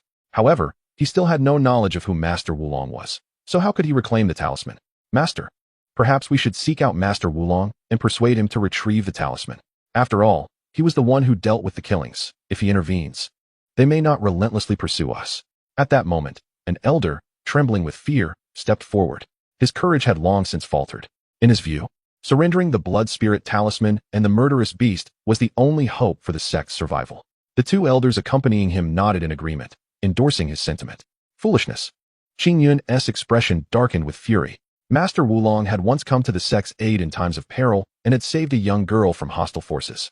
Now, faced with imminent danger, instead of contemplating how to resist the enemy, you ponder how to betray your own? Qing Yun's voice rose in ire, his countenance betraying his displeasure. Master, I did not mean it that way. I merely wished for Master Wulong to emerge and join forces against the enemy. The elder's face flushed with shame, having been publicly exposed for his cowardice. Nonsense. Even if Master Wulong intervened, he is merely at the Thunder Tribulation realm. How could he contend with these foes? Calling him forth would only lead to his demise. I suspect you have lost your senses. Qing Yun scolded vehemently, disappointment evident in his gaze toward the elder. Even if I perish today, I shall never betray my own. Anyone harboring such fears may leave the sect through the back mountain at this moment. Qing Yun, suppressing the tumultuous energy within him, turned to the elders and disciples behind him. Many among them displayed hesitant expressions. Yet, within a few breaths, some began to flee frantically toward the back mountain, abandoning the Qing Yun sect. After all, in the face of the sect's peril, one's own life took precedence. Qing Yun observed the scene before him with a tranquil gaze, having long harbored his suspicions. He held no reproach for the fleeing elders and disciples. Each individual possessed their own thoughts, and he had no authority to intervene. Soon, the elders and disciples present scattered in all directions, leaving merely 100 or so from the thousands of the sect. We are willing to fight to the death for the Qing Yun sect. Suddenly, this small group of over 100 erupted in a fierce roar that reverberated like thunder throughout the Qing Yun sect. Though their numbers were few, their voices resonated powerfully, causing the fleeing disciples to shudder internally, filled with a bittersweet sentiment. A tear rolled down Qing Yun's cheek, The presence of such loyal companions was enough for the Qingyun sect. Very well, let us engage in battle. With that, the protective formation of the Qingyun sect could no longer withstand the onslaught and shattered with a thunderous explosion. Terrifying waves of energy erupted from the sect, sending the remaining elders and disciples hurtling away. Chapter 29. I want you all to die. Speak. Where is the blood spirit talisman? Without the protection of the formation, the master of martial arts and others descended upon the Qingyun sect. Speak. A figure cloaked in black stepped forward and hurled a punch towards Qingyun. His expression changed drastically as he hastily unleashed his protective technique. Boom. The opposing force was overwhelmingly terrifying. His technique was as insubstantial as a gentle rain, while the punch was like a bolt of divine thunder, crashing down upon him. Uffed. Qingyun spat out a mouthful of blood, his robe charred and blood oozing from numerous wounds. Father, Sectmaster. The remaining elders rushed forward to support Qingyun, their faces etched with sorrow as they gazed skyward at the figures looming above. The disciples who had just fled the sect now watched this battle unfold, their hearts chilled with relief at their escape. This was not a contest of equals, but rather a one-sided massacre. Isn't that so? One of the cloaked figures stepped forward, surveying the throng of dark-clad disciples outside the sect. He raised his hand and struck down fiercely. Boom. The spiritual energy of the heavens and earth converged wildly, forming an enormous spiritual hand that descended upon the fleeing disciples. The remaining elders beside Qingyun were stricken with horror at the scene unfolding on the rear mountain. Gulp. They were all dead. Feng Han, too, felt his body tremble involuntarily. The over 2,000 disciples who had just escaped were instantaneously reduced to a mass of flesh. They had all been slain by the figure in black. Witnessing such a scene, the severely wounded Qingyun could no longer care for his own injuries and howled towards the sky. Heaven seeks to annihilate my Qingyun sect. He had deliberately allowed those disciples and elders to flee. Over 2,000 souls. As long as they could escape this calamity, the legacy of the Qingyun sect would endure, its flame still flickering. Yet now, they had all been slaughtered. How could he possibly accept this? I shall fight you to the end. A fierce look emerged on Qingyun's face as he prepared to self-destruct his energy sea. Oh, ready to fight to the death? The figure in black revealed an expression of excitement. To drive an individual into the depths of despair is a source of delight for them. The Blood God sect is inherently malevolent, and they are far from benevolent. Countless lives have perished at their hands. For them, the act of taking a life holds no more significance than crushing an ant. However, the true pleasure they derive lies in instilling fear and leading a person to die in hopelessness. At this moment, Feng Han, with an impassive expression, stepped forward and restrained Qingyun's actions. Master, if death is to come, let it be upon me first. This calamity arose because of me, and I have unwittingly implicated the sect. I owe a debt of guilt to everyone and to the sect. Yet, further words are futile. I hope that in the next life, we may still be brothers. Feng Han gazed apologetically at the elders and disciples of Qingyun's sect behind him, bowing deeply. Though I may not inflict any harm upon you, we of the Qingyun sect have never been cowards. Forgive me, Linger, forgive me, Yinner. Feng Han lifted his gaze to the sky, sighed softly, and without hesitation soared toward the figure in black robes. Ignite, he bellowed, his eyes turning crimson as he reignited his spirit. Father, no, kill. I would rather stand and die than kneel and live. Brother Feng, wait for me. I shall join you. In that moment, Feng Han's actions seemed to ignite the latent fervor within the hearts of all present. They fearlessly followed Feng Han into the fray against the group of black-robed figures in the sky. Seeking death, a black-robed figure furrowed his brow, anger stirring within him at the fearless demeanor of these individuals. He extended his palm, ready to crush them all into the ground. However, just as his hand was about to make contact with Feng Han and the others, "You seek death." A voice, filled with rage, erupted across the heavens. Simultaneously, a refreshing breeze swept through, as if bearing some mysterious power. The flames of spirit ignited by Feng Han and the elders, who had just embraced death, were extinguished in an instant by this gust. Even Qingyun, who lay incapacitated, felt his injuries mend somewhat. The ominous aura that had enveloped Qingyun's sect seemed to dissipate in an instant. "Who is it?" Master Wu shouted, his expression shifting sharply as he scanned the surroundings with vigilance. Just moments ago, he sensed an extraordinarily terrifying power awakening not far away, sending a shiver down his spine. On Prison Dragon Mountain, in stark contrast to the carnage outside, all remained as usual. Yanbei gazed toward the direction of Qingyun's sect, sweat pouring down his brow. Just moments ago, he had been delving into profound meditation, entering the elusive realm of unity between heaven and man. Yet, at that very moment, such a catastrophic event had unfolded at Qingyun's sect. Fortunately, Tomato had successfully roused him from his trance. Otherwise, He would have faced a calamity he could never reconcile with for the rest of his life. A year prior, he had casually intervened to assist his master in vanquishing a few remnants of the Blood Spirit sect. He never imagined that today he would bring such disaster upon Qingyun's sect. Observing the pitiful state of Master Feng Han and the others, Yan Bei's eyes turned crimson as he roared, "Dare to lay a hand on my master, and I shall ensure your demise." With that, he stepped forward. Boom. The entire expanse of heaven and earth suddenly erupted, revealing countless pitch-black spatial rifts, as Yan Bei transformed into a streak of horizontal lightning, charging directly towards the Qingyun sect. What is happening? At that moment, Qi Ming suddenly sensed something, abruptly lifting her gaze towards a corner of the sky, her beautiful eyes widening in excitement. Everyone present also raised their heads to look skyward. Boom. In the void, a figure, exuding an aura of unfathomable terror, descended upon the crowd. As they gazed upon this individual, they observed that he was shrouded in a faint mist, obscuring his features. However, the most prominent aspect of his appearance was the attire of an ordinary disciple of the Qingyun sect. "Master Wulong," Qi Ming exclaimed in delight. The other members of the Qingyun sect also displayed expressions of ecstasy, but their joy quickly dimmed. They could roughly gauge Master Wulong's strength, estimating it to be at the advanced stage of the Thunder Tribulation realm, one of the most formidable individuals within the Qingyun sect on ordinary days. Yet now, even the sect leader at the Soul Origin realm was utterly powerless against these cloaked figures. Master Wulong's appearance now seemed a mere act of self-sacrifice. Qi Ming soon realized this, her excitement transforming entirely into concern. She wished for Yan Bei to flee swiftly from this place. Chapter 30. A single glance to annihilate the Soul Origin realm. At this moment, the Martial Hall Master and others gazed at the figure diving from the heavens, their pupils contracting sharply. For some inexplicable reason, upon seeing this person, an ominous premonition arose within their hearts. Who goes there? The Martial Hall Master immediately unleashed his own aura, causing a tremendous pressure to envelop the entire realm. His peak Soul Origin realm cultivation laid bare. He scrutinized Yan Bei with a grave expression, for the mist enveloping this individual prevented even him from discerning the truth. It was evident that the opponent was at least of equal standing, if not more terrifying. Yan Bei descended before the members of the Qingyun sect, his gaze landing upon the corpses strewn about outside the back mountain. His body trembled violently. A wave of terrifying killing intent erupted from him. With bloodshot eyes, he fixed his glare on the Martial Hall Master and others, his voice hoarse as he demanded, "Who struck the blow?" Yan Bei's voice was tinged with a raspy edge, an unstoppable murderous intent surging from within him. Everyone present felt a chilling, bone-deep coldness rising from their feet. At this moment, the entire realm seemed to fall silent, as no one dared to utter a sound. It was as if speaking would provoke the wrath of this enigmatic figure. An oppressive aura enveloped the Qingyun sect. The Martial Hall Master couldn't help but furrow his brows. He could not see through the cultivation of the person before him, and thus refrained from responding, contemplating Yan Bei's true identity. However, while the Martial Hall Master managed to maintain his composure, his subordinates in black robes could no longer endure the tension. "It was I.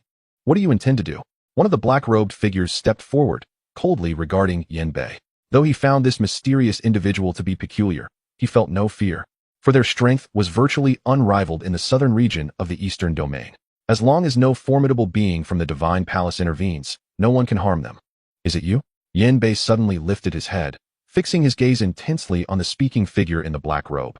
"If it is you, then perish." His eyes narrowed, and a flash of golden light erupted from his pupils. Boom. An invisible force explosively surged from Yan Bei's eyes. "Dodge."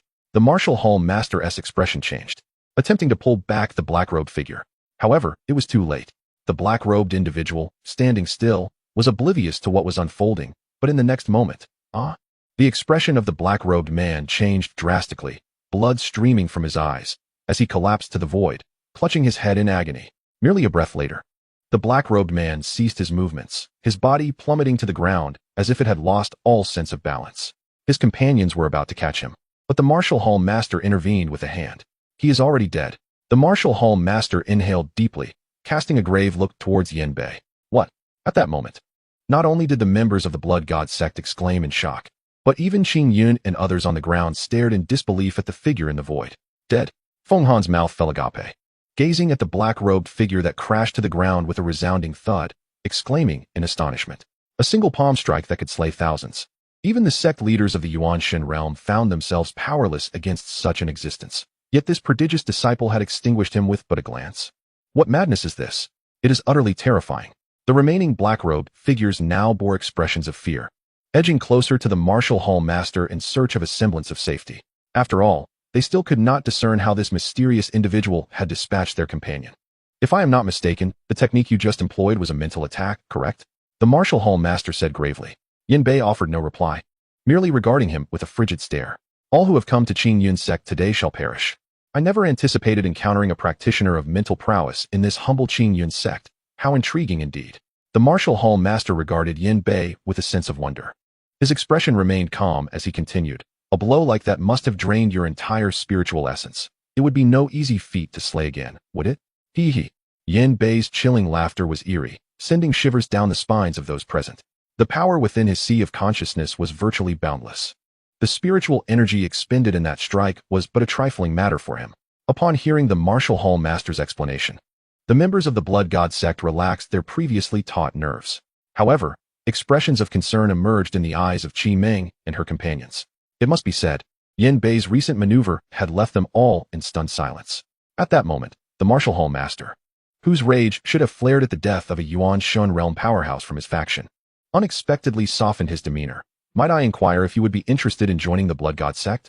After witnessing Yin Bei's mental strength, the martial hall master had deliberated internally and decided to recruit Yin Bei into his ranks. It is well known that practitioners of mental prowess are a rare breed on this continent. Typically, those who manifest such cultivators are nurtured by prominent sections. The Blood God sect is also home to a practitioner specializing in spiritual power, known as the High Priest, whose mental prowess has even reached the Divine Palace realm. Truly terrifying. Such a formidable being as the High Priest can shatter mountains and rivers with but a thought, causing the very cosmos to tremble. Should the sect leader learn that not only has he returned with the Blood Spirit Talisman, but has also brought back a practitioner of spiritual strength, such an achievement would undoubtedly elevate his status within the sect, possibly even leading to a position as a guardian. I can assure you, should you choose to join the Blood God sect, your standing will surely surpass mine. Seeing Yin Bei's silence, the martial hall master assumed he was hesitating and immediately extended an even more enticing offer. Upon hearing the conditions presented by the martial hall master, the group of cloaked figures trembled in unison. He held a position equivalent to that of a hall master, aside from the higher-ranking guardians and the sect leader. Hall masters wielded the greatest power within the Blood God sect. It was astonishing that this mysterious figure, whose appearance and cultivation remained obscured, was offered such generous terms. The Blood God sect? What utter nonsense. Do they truly think they can recruit me? Yin Bei's voice was frigid, an aura of dread erupting from him. Chapter 31. The Hand of Heaven. It seems you are beyond salvation. The martial hall master, witnessing Yin Bei's decision, chose not to speak further. With a gentle wave of his hand, swish, swish, swish, the remaining cloaked figures swiftly encircled Yin Bei. The martial hall master's form began to levitate, his aura growing increasingly menacing as the cloaked figures unleashed their full powers. The very heavens roared with wind, resembling the onset of apocalypse, leaving all in awe. They were applying pressure on Yin Bei. The Blood God sect was determined not to let a spiritual power practitioner slip away. One final opportunity is presented to you. Will you join the Blood God sect? The martial hall master inquired coldly. At this moment, Yin Bei could no longer contain his fury. Join you? May you all perish. I shall slay every last one of you here, to honor the souls of the 2,000 disciples of the Qin Yun sect. His voice rang out like the biting winds of winter, a chilling aura surging from his feet. The martial hall master inhaled deeply, his complexion paling.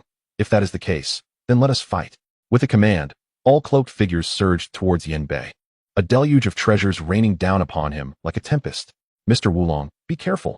Upon witnessing such a terrifying scene, Qi Ming's beautiful eyes widened in shock, her delicate face turning pale. Not only she, but the countenance of everyone present shifted dramatically. In the face of such an onslaught, even the martial hall master would find it challenging to respond. Yet, at this moment, Yin Bei's expression remained unchanged. Confronted with this storm of attacks, he displayed no hint of anxiety. Slowly, he extended his right palm toward the void, the hand of heaven. His gaze was piercing, a wave of dread exploding from within him. Boom. Suddenly, it appeared as if the heavens themselves had shattered, revealing a terrifying black hole, from which a colossal golden hand emerged. At this moment, the countless treasures of the North Yin, which had surged forth, instantly transformed into wisps of smoke, dissipating into the vastness of the universe. A far more terrifying aura descended, immediately suppressing all present to the ground. Even the peak master of the Yuan spirit realm found himself half kneeling in the void. his face a tempest of fear as he fixed his gaze upon the colossal golden hand looming above. This was the newly acquired divine technique, the Hand of the Heavens. It was precisely this technique that nearly left him with a profound regret in his life today. Thus, he resolved to wield the Hand of the Heavens to annihilate them all. What is this? The master of the martial hall gazed up at the golden hand with a mix of horror. At the same time, Qingyun, Qiming, and others were left in such shock that their mouths could have accommodated a chicken egg. The sheer oppressive force was simply unprecedented. Under this overwhelming might, the Yuan spirit expert Qingyun felt as if he were an ant under the gaze of a divine king. Stunned, Yin Bei's expression remained icy as he uttered a single word once more. Boom. The golden hand descended further, intensifying the pressure in the arena. Bang. A black-robed figure of the second level of the Yuan spirit realm could no longer withstand the terrifying weight and was instantly obliterated into a mist of blood. Cold sweat trickled down the master of the martial hall's forehead as he stared in dread at the mysterious figure before him. He sensed that within that horrifying hand, there was not a trace of spiritual energy mixed in. It was the purest martial pressure. He could not help but be astounded. This enigmatic figure possessed not only an unearthly spiritual strength, but also a martial cultivation that was beyond their comprehension. He even faintly felt that the leader of the Blood God sect might not stand a chance against this individual. Regret gnawed at the master of the martial hall's heart. What sort of monstrous entity had they provoked? Sir, spare me. I am the master of the Blood God sect. If I perish, the sect will undoubtedly seek vengeance. He spoke with great difficulty, the terrifying pressure making it arduous even to utter words. The Blood God sect? I shall remember that. Yin Bei remained unfazed, his gaze as frigid as ice. He understood that if he were to slay the master of the martial hall, the Blood God sect would not let Qingyun's sect off the hook. Yet, a thought had already taken root in his mind. Die. Yin Bei's hand clenched fiercely, and the golden hand mirrored his action. Boom. The space erupted violently, and the black-robed figures, including the master of the martial hall, were obliterated in an instant. Blood splattering across the void. The members of Qingyun's sect watched in disbelief, realizing through this battle that they had grossly underestimated Mr. Wulong's prowess. Even the peak experts of the Yuan spirit realm were akin to mere children in his grasp, easily crushed. They could guarantee that this was the most terrifying scene of battle they had ever witnessed. In the skies above Qingyun's sect, Yin Bei stood in the void, not departing immediately, but rather gazing down at the blood-soaked ground. Slaying the master of the martial hall would undoubtedly provoke the Blood God sect's wrath. Yet, Yin Bei was acutely aware that if he spared these individuals today, would the Blood God sect refrain from retaliating in the future? Since that is the case, then let none survive. Yin Bei declared coldly. He was not willing to have others occasionally seek vengeance against the Qingyun sect. If he were to retreat into seclusion or journey afar, only to return and find the sect annihilated, it would be utterly unbearable. Thus, he resolved to take immediate action while the Blood God cult remained unaware, intending to eradicate their stronghold himself. Rather than live in constant fear of retribution, he would prefer to personally extinguish the Blood God cult. Yin Bei gazed at his hands, murmuring to himself, and then stepped forward, transforming into a streak of lightning that vanished from the Qingyun sect. The others stood in stunned silence, gazing at the fearsome figure disappearing into the distance. Gulp. They could not help but swallow hard, their expressions filled with astonishment. Did I just hear that correctly? Feng Han could not restrain himself from asking. The members of Qingyun's sect nodded in unison, affirming that he truly set out to destroy the Blood God cult. We, the Qingyun sect, have truly produced a dragon. Qingyun's gaze trembled as he looked towards the horizon, where the figure had long since vanished. Chapter 32. The shock of the crowd within the Qingyun sect. The remaining 100 or so disciples and elders sat slumped on the ground, their faces betraying the relief of having survived a calamity. Their eyes turned to the corpses scattered outside the back mountain, their hearts a whirlpool of emotions. They never expected that their own fervor would ultimately save their lives. Had they chosen to flee like the majority, they would undoubtedly have become one of the thousands of lifeless bodies. Master, is Mr. Wulong truly that terrifying? An elder gazed at Qingyun in shock. The others nodded in agreement. The harrowing scene they had just witnessed continued to reverberate in their hearts.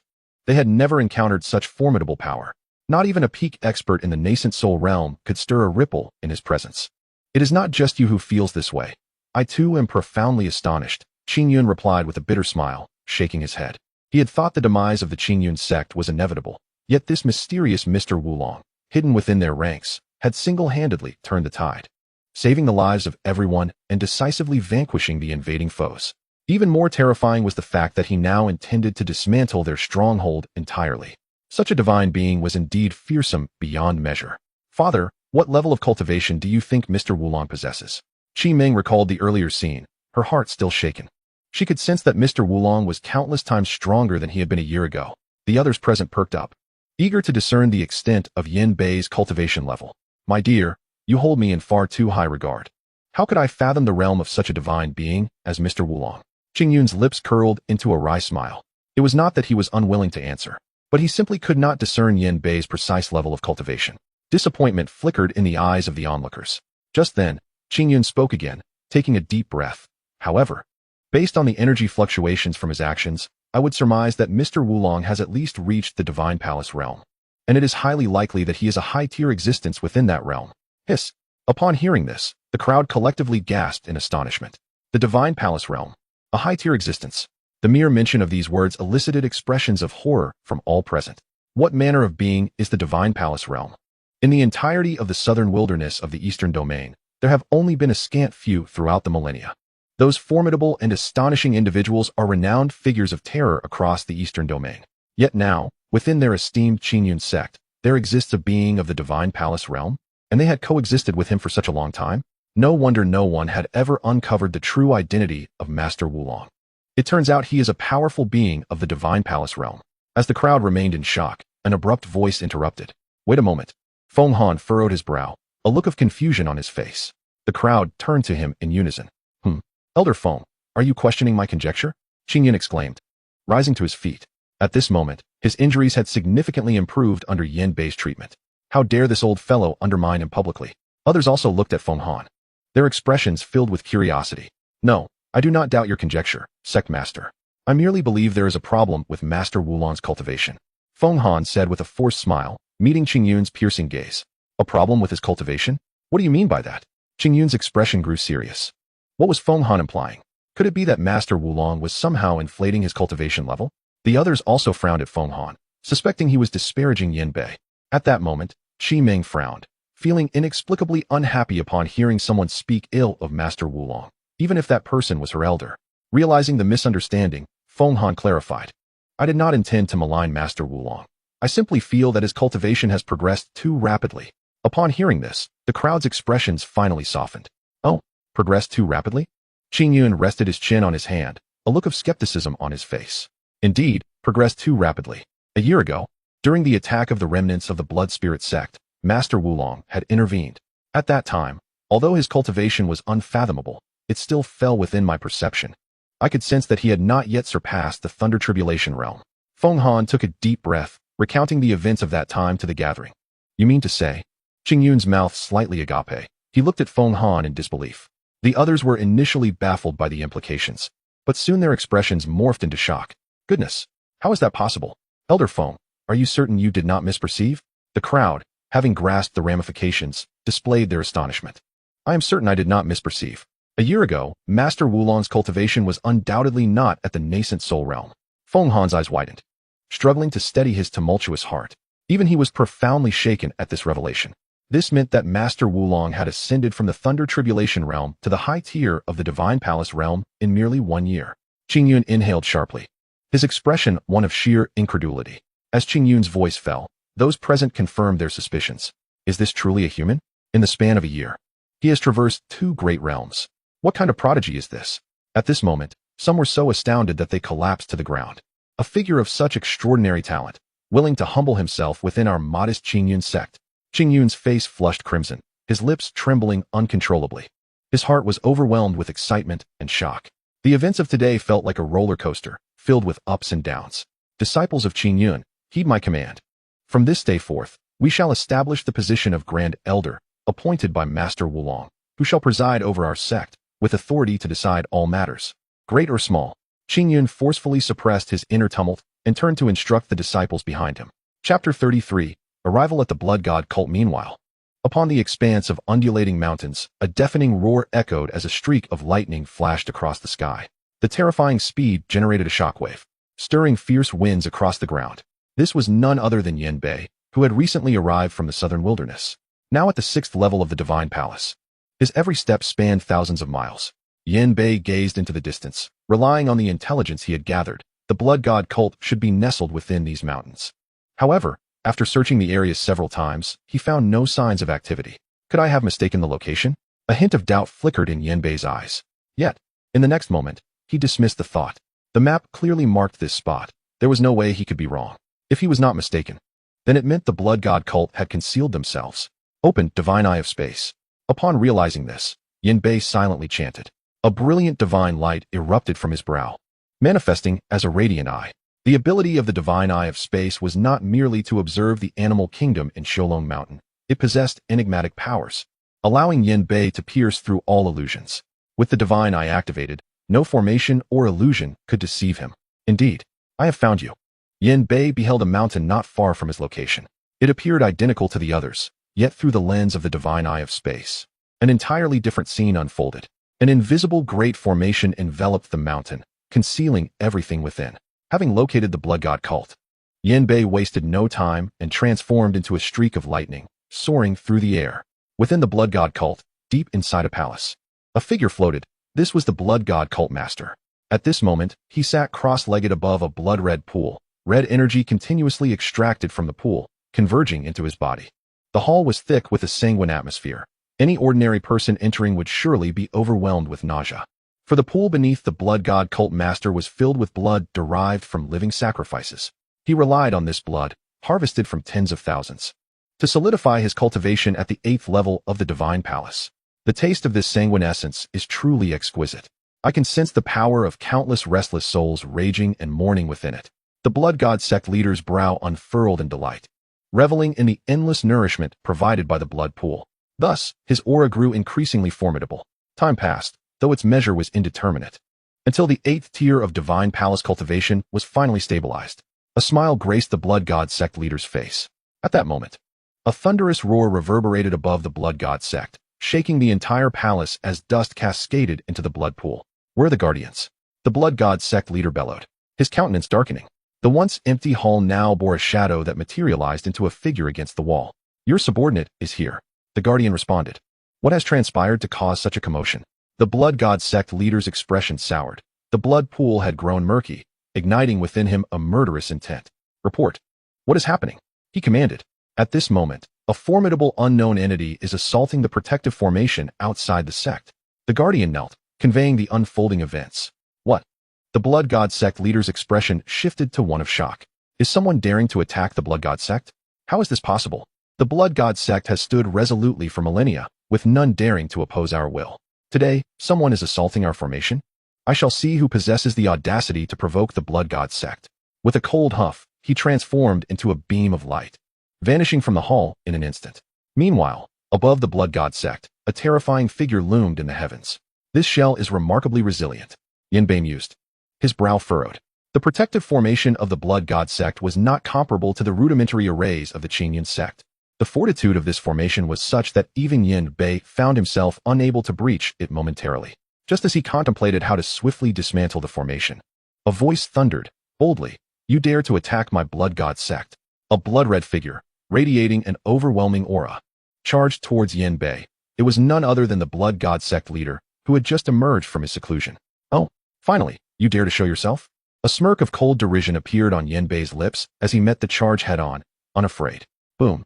The clash of two immensely powerful energies erupted, sending shockwaves through the air. The blood god sect leader was sent reeling back to the ground, while Yanbei remained steadfast, showing no sign of retreat. The outcome of their confrontation was instantaneously clear. Impossible. The blood god sect leader's face reflected astonishment. He had gained no advantage from their encounter.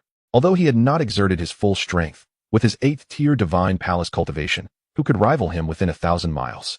The fact that this individual could withstand his strike without faltering indicated that he was at least of equal standing. Who are you? The blood god sect leader demanded solemnly. He had initially assumed his opponent to be an insignificant character, yet it was evident that was not the case. Simultaneously, he pondered how the blood god sect had drawn the ire of such a formidable force.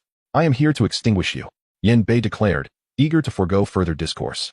He raised his right fist, and a terrifying fist, forged from spiritual energy, materialized instantaneously in the void. With a thunderous crash, the fist struck directly upon the protective array of the blood god sect. The sound reverberated like a cataclysm. The faces of all disciples and elders of the blood god sect turned pale, with some of the weaker individuals suffering ruptured eardrums from Yanbei's strike. Arrogant fool, you seek death. the Blood God sect master could no longer endure. Although the protective array prevented Yin Bei from breaching their defenses, he recognized that if Yin Bei continued to unleash such assaults on the array, it was only a matter of time before the disciples within would falter. Regardless of the array's resilience, transforming into a streak of lightning, the Blood God sect master surged towards Yin Bei, intent on exterminating this audacious challenger outside the sect. Blood Spirit, awaken! He roared, emanating an overwhelming crimson light. This sanguine aura coalesced into numerous phantoms that filled the entire void. Though the Blood God sect master could not discern the depths of Yin Bei's cultivation, he was acutely aware of the formidable nature of his opponent. Thus, he held nothing back and unleashed his lethal techniques without hesitation. Upon witnessing this scene, Yin Bei furrowed his brow. It bore a striking resemblance to the sorcery displayed by the remnants of the Blood Spirit sect when they had invaded the Qingyan sect. The only difference being the intensity of the aura radiating from these blood spirits, which far surpassed that of the previous invaders. The essence of these blood spirits was at the Divine Palace realm. Even Yin Bei could not help but take a deep breath at this sight. Typically, a being of the Divine Palace realm was a rare sight in the eastern region, yet here were countless blood spirits of that caliber. It was no wonder the Blood God sect had commanded respect in this region for millennia, with no one daring to challenge them. This single maneuver alone fortified their position of invincibility. Chapter 34. A finger to subdue the heavens dare to wreak havoc in my Blood God sect? Let us see how you will counter this move. The Blood God sect master glared at Yin Bei, summoning 2,000 blood spirits, each possessing strength around the first or second tier of the Divine Palace realm. Individually, they may not match Yin Bei, but the combined power of these 2,000 blood spirits would be beyond his capability to withstand. Blood spirits? Yin Bei's gaze quivered as he realized he had grossly underestimated the Blood God sect. The aura emanating from these 2,000 blood spirits instilled a sense of unease within him. While he was confident in his ability to retreat unscathed, he was here to obliterate their sect, and the thought of retreating left him discontented. At that moment, a violent fluctuation erupted from the spatial ring on Yin Bei's finger, capturing his attention. What is this? That talisman? As he grasped the blood-red talisman, the combined aura of all the blood spirits in the void seemed to falter. Gazing at the talisman in Yin Bei's hand, the eyes of the Blood God sect's members widened in shock. The Blood Spirit Talisman. At this instant, all members of the Blood God sect were taken aback, never anticipating that this enigmatic powerhouse wielded the Blood Spirit Talisman. Simultaneously, their anxious gazes turned towards their leader. They were utterly incapable of intervening in such a high-stakes confrontation. Now that the opponent wielded the Blood Spirit Talisman, it was likely that the Blood Goddess expression would be one of sheer astonishment, for this individual possessed the very talisman. Yin Bei, of course, observed their reactions, and a faint smile graced his lips as he mused. So this object is called the Blood Spirit Talisman? Having acquired this talisman from the remnants of the Blood Spirit sect, he had meticulously studied it, yet gleaned no useful insights. He had inquired with Tomato, who explained that this talisman was a device for controlling certain spiritual entities, though it did not specify what kind of entities they were. Consequently, Yin Bei's interest waned, and he casually stored it within his storage ring. At this juncture, Yin Bei realized the implications of Tomato's words regarding the control of certain spiritual beings. As he gazed upon the ethereal blood spirits, a gleam of determination ignited in his eyes. Attack, he commanded, channeling a surge of spiritual energy into the Blood Spirit Talisman, directing it towards the blood spirits. In an instant, the 2,000 blood spirits seemed to respond to an unseen command, pivoting to prepare an assault on the Blood God sect. Stop! The Blood God was taken aback, hastily producing a talisman identical to the one in Yin Bei's possession, shouting at the blood spirits. Should these 2,000 blood spirits launch a simultaneous attack on the Blood God sect, the very mountains could be reduced to mere ash. How do you possess our Blood Spirit Talisman? The Blood God's gaze trembled, fixated on the talisman in Yin Bei's hand. The Blood Spirit Talisman was the key to controlling the blood spirits. Even a cultivator with no prior knowledge of puppet techniques could command these spirits upon obtaining the talisman. It was merely a fortuitous acquisition, Yin Bei replied nonchalantly, preparing to harness the Blood Spirit Talisman to incite an assault. Reinstate. The Blood God, witnessing Yin Bei's actions, felt a twitch in his eyelids and swiftly recalled all blood spirits into his own being. The possession of the Blood Spirit Talisman by his adversary meant that the blood spirits could no longer pose any threat to him. Relying on them could potentially backfire. Thus, without a moment's hesitation, the Blood God withdrew all blood spirits. How dull. I hadn't yet had my fill of amusement, Yin Bei remarked, somewhat exasperated.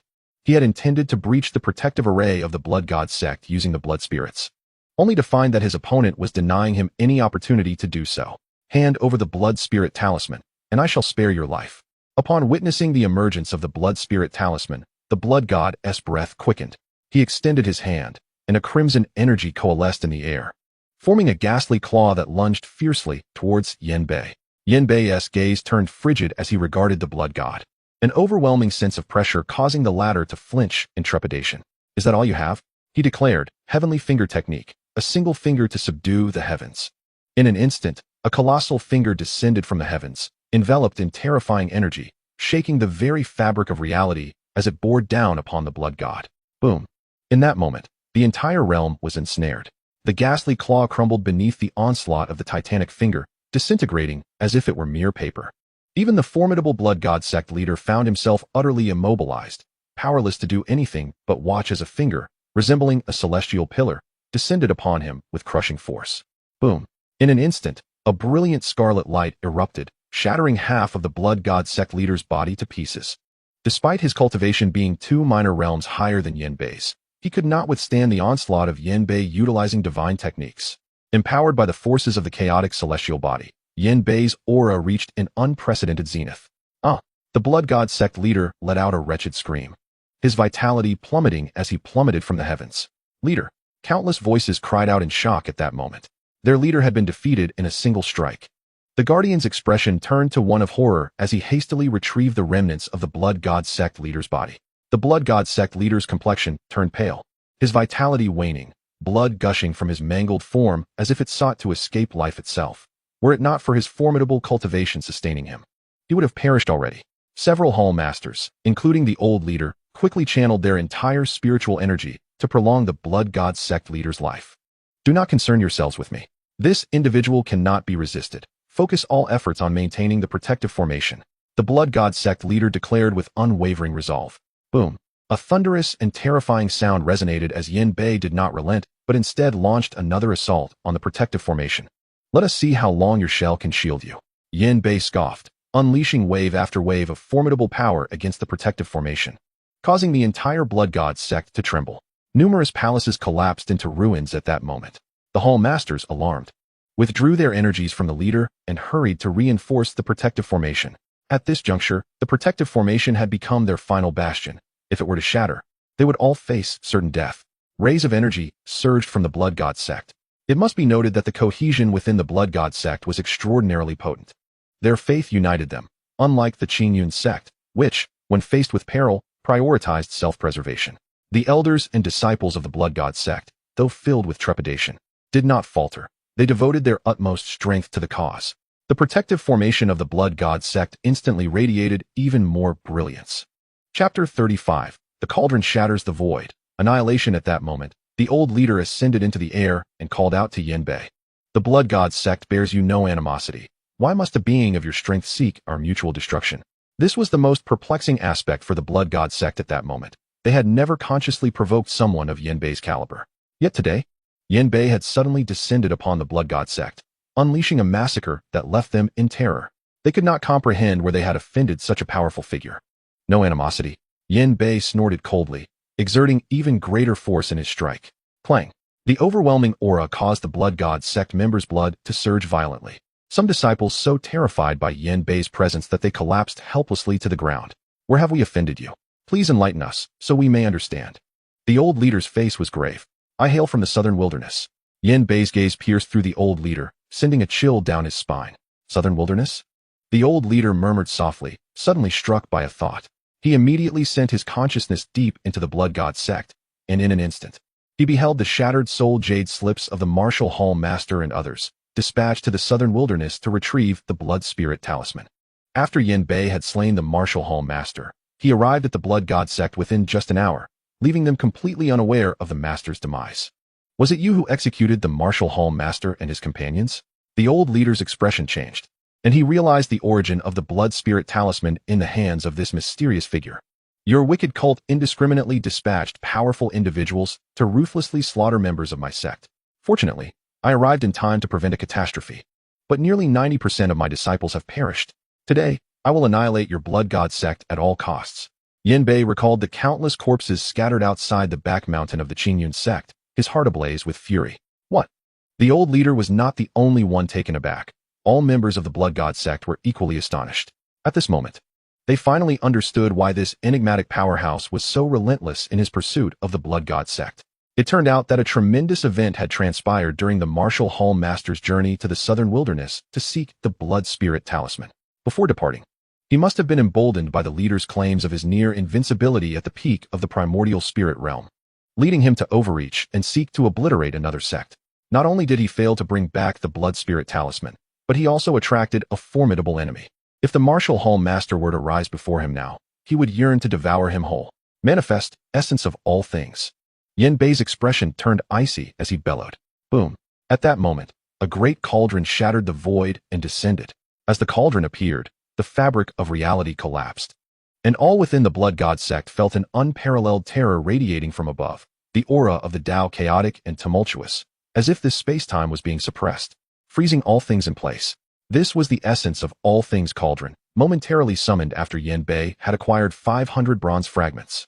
Though his current cultivation allowed the cauldron to remain only for a few breaths, it was sufficient for his purposes.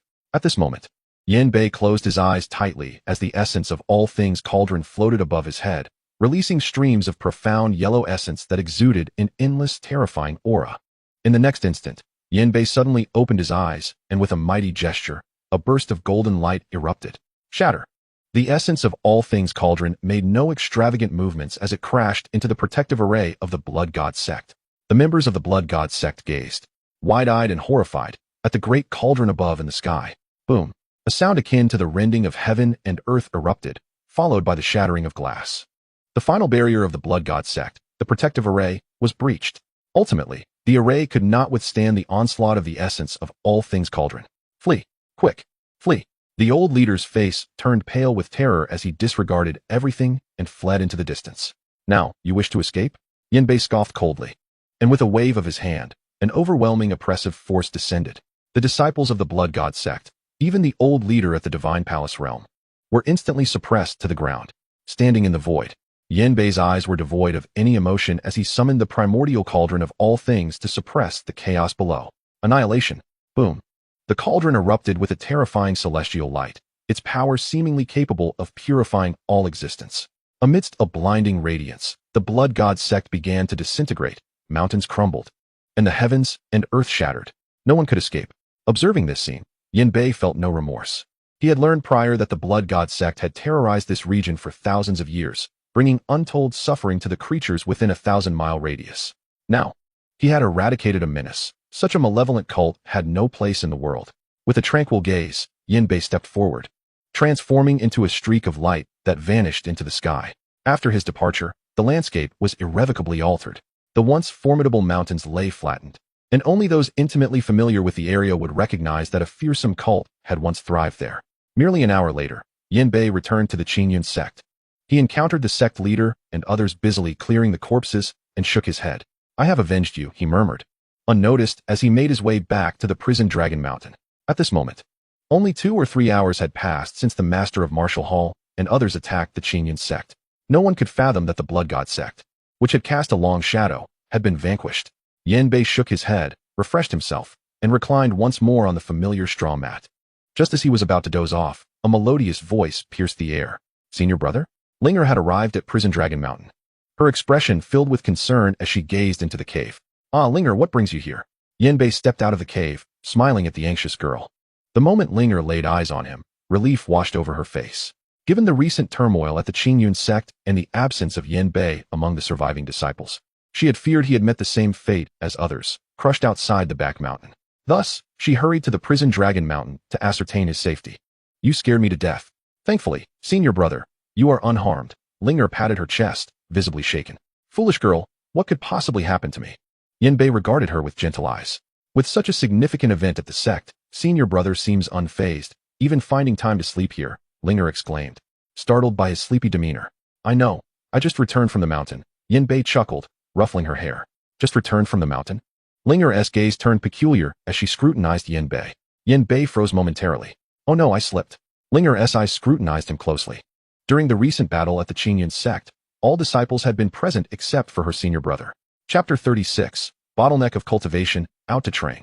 Moreover, senior brother had just mentioned he had returned from the mountain. Could it be, senior brother is? Linger's beautiful eyes widened in shock, staring at Yin Bei in disbelief. A bold idea suddenly erupted in Linger's mind. When I descended the mountain earlier, I witnessed a group of black-robed figures besieging the sect, which terrified me greatly. Yin Bei feigned a look of fear as he spoke. Since you have come down, why have I not seen you, senior brother? Doubt flickered in Linger's beautiful eyes. Those black-robed individuals were indeed frightful. I was so scared that I took refuge in the forest at the foot of the mountain. Yin Bei calmly fabricated an excuse. Linger's gaze grew more inquisitive as she scrutinized Yin Bei. It remains uncertain if the senior brother was hiding out of fear. Even if he had concealed himself, he should have returned to the sect after the battle to assist in clearing the battlefield. Yet, she had not seen Yin Bei at all. He seemed like a ghost. And at this moment, apart from her father and herself, no one else in the sect could recall the presence of another disciple atop the prison dragon mountain. For reasons unknown, she felt an uncanny resemblance between her senior brother and the legendary Master Wulong, though she could not articulate why. This was a woman's sixth sense. Ever since her senior brother arrived at Prison Dragon Mountain, a profound change had enveloped the place, shrouded in mystery. Silly girl, what are you thinking? Yin Bei waved his hand before Linger's eyes. Could it be that I have been discovered? Alas, it seems that my path of stealth is about to be obstructed by my junior sister. So be it. Now that I have reached the Divine Palace realm, there is no need for me to be overly cautious. Even if the sect's members learn of my identity as Master Wulong, it is no great matter. Isn't it just a bit more complicated? Just as Yin Bei was about to affirm his identity, Linger spoke. Since you are fine, I shall descend the mountain. The sect requires more hands, and I will come to see you again. A pure smile graced Linger's face as she looked at Yin Bei. At this moment, she understood. Regardless of what secrets her senior brother might be concealing or whether he was indeed the mysterious Master Wulong, none of it mattered to her. All she needed to know was that Yin Bei was her senior brother. Atop Prison Dragon Mountain, Yin Bei stood amidst the clouds and mist, watching Linger as she made her way down the mountain, a tinge of guilt appearing in his eyes. Perhaps, he should not have concealed the truth from his junior sister. When he first arrived in this world, he was filled with confusion and fear, which made him excessively cautious in all his actions, terrified of his true identity being discovered. Now, however, his strength had reached the pinnacle of the southern wilderness, and no one could stand against him. It is best to let things unfold naturally, Yin Bei thought, shaking his head and dismissing further contemplation. Thus, his life returned to tranquility once more. The Blood God cult incident sent ripples through the eastern region, for the Blood God cult was renowned as one of the major sects in the area. To everyone's astonishment, even the immensely powerful Blood God cult was annihilated in an instant. Many cultivators ventured to the ruins of the Blood God cult to investigate. Upon their arrival, each was met with shock and horror.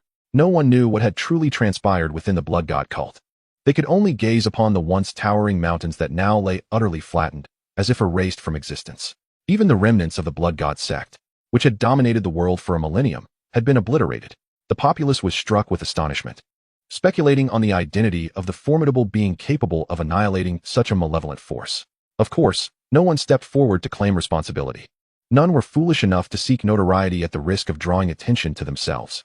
All of this was irrelevant to Yin Bei, who, at that moment, was leisurely going about his days within the confines of Prison Dragon Mountain. His cultivation was steadily ascending, inching toward a more terrifying realm. Thus, his tranquil routine of signing in continued uninterrupted for a full 6 months. After half a year, a voice resonated. Congratulations, host, on successful sign-in. Reward: 1 fragment of the primordial chi cauldron. Hearing this, Yin Bei's expression darkened. Throughout the past 6 months, the rewards of his sign-ins had been nothing but fragments and mundane items. As for his cultivation, he had not gained an ounce. Fortunately, his innate comprehension of chaos was exceptional. After this period of consolidation, his cultivation had reached the pinnacle of the 9th level of Divine Palace realm, now teetering on the brink of becoming a legendary figure of the Four Extremes realm. The following day, he felt an ineffable void, a lingering sensation that he was missing something essential on his path to the Four Extremes realm. Yin Bei exhaled a deep sigh of frustration. Within the 2nd month, he had already attained the 9th level of Divine Palace realm, yet in the ensuing months, his progress had stagnated. No matter how diligently he practiced, he remained firmly entrenched at the threshold of the Four Extremes realm. This realization dawned upon him.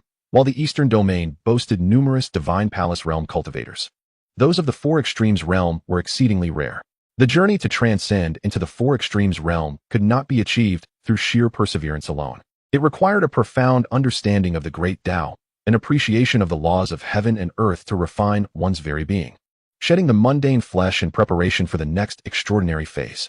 Yet, Despite having reached the great perfection of the divine palace realm, he still bore a mortal body. The quest to swiftly refine his physical form and transcend his human limitations was no trivial task. With a sigh, Yin Bei did not succumb to despair. Instead, he contemplated how to expedite his breakthrough into the Four Extremes realm. Moments later, a wry smile crept onto his lips as he shook his head. It seemed the sect master was indeed correct. One cannot cultivate in isolation without external influence. Very well. It was time for him to explore the world beyond. However, even as he prepared to temporarily depart from Qingyun's sect, he did not set forth immediately. After all, his sudden disappearance would surely cause concern for his master and Linger. That night, within the Wind and Snow Hall, Yin Bei made an unprecedented descent from the mountain to visit his master's residence. "Yinner, what brings you down today?" Feng Han inquired, raising a cup and downing its contents in one swift motion, unable to suppress his admiration for his disciple.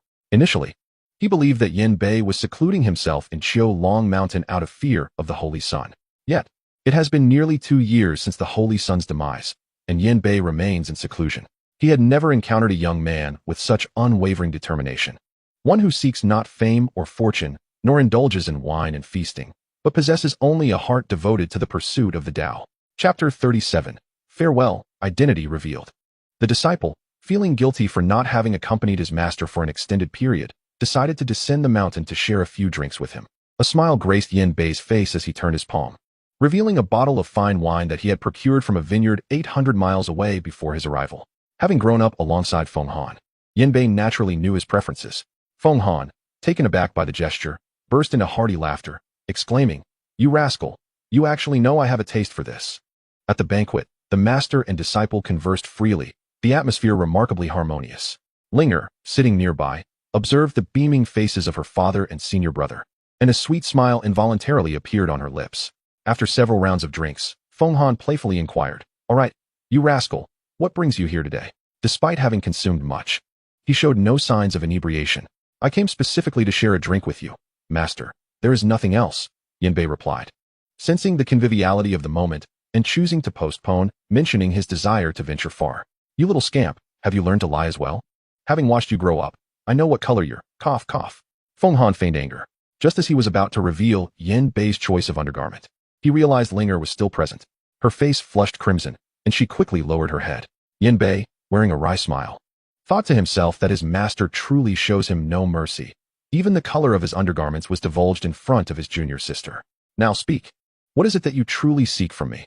Feng Han said, his demeanor turning serious. Yin Bei understood that he could no longer conceal his intentions. "Master, to be frank, I have reached a bottleneck in my cultivation and wish to venture out to gain experience."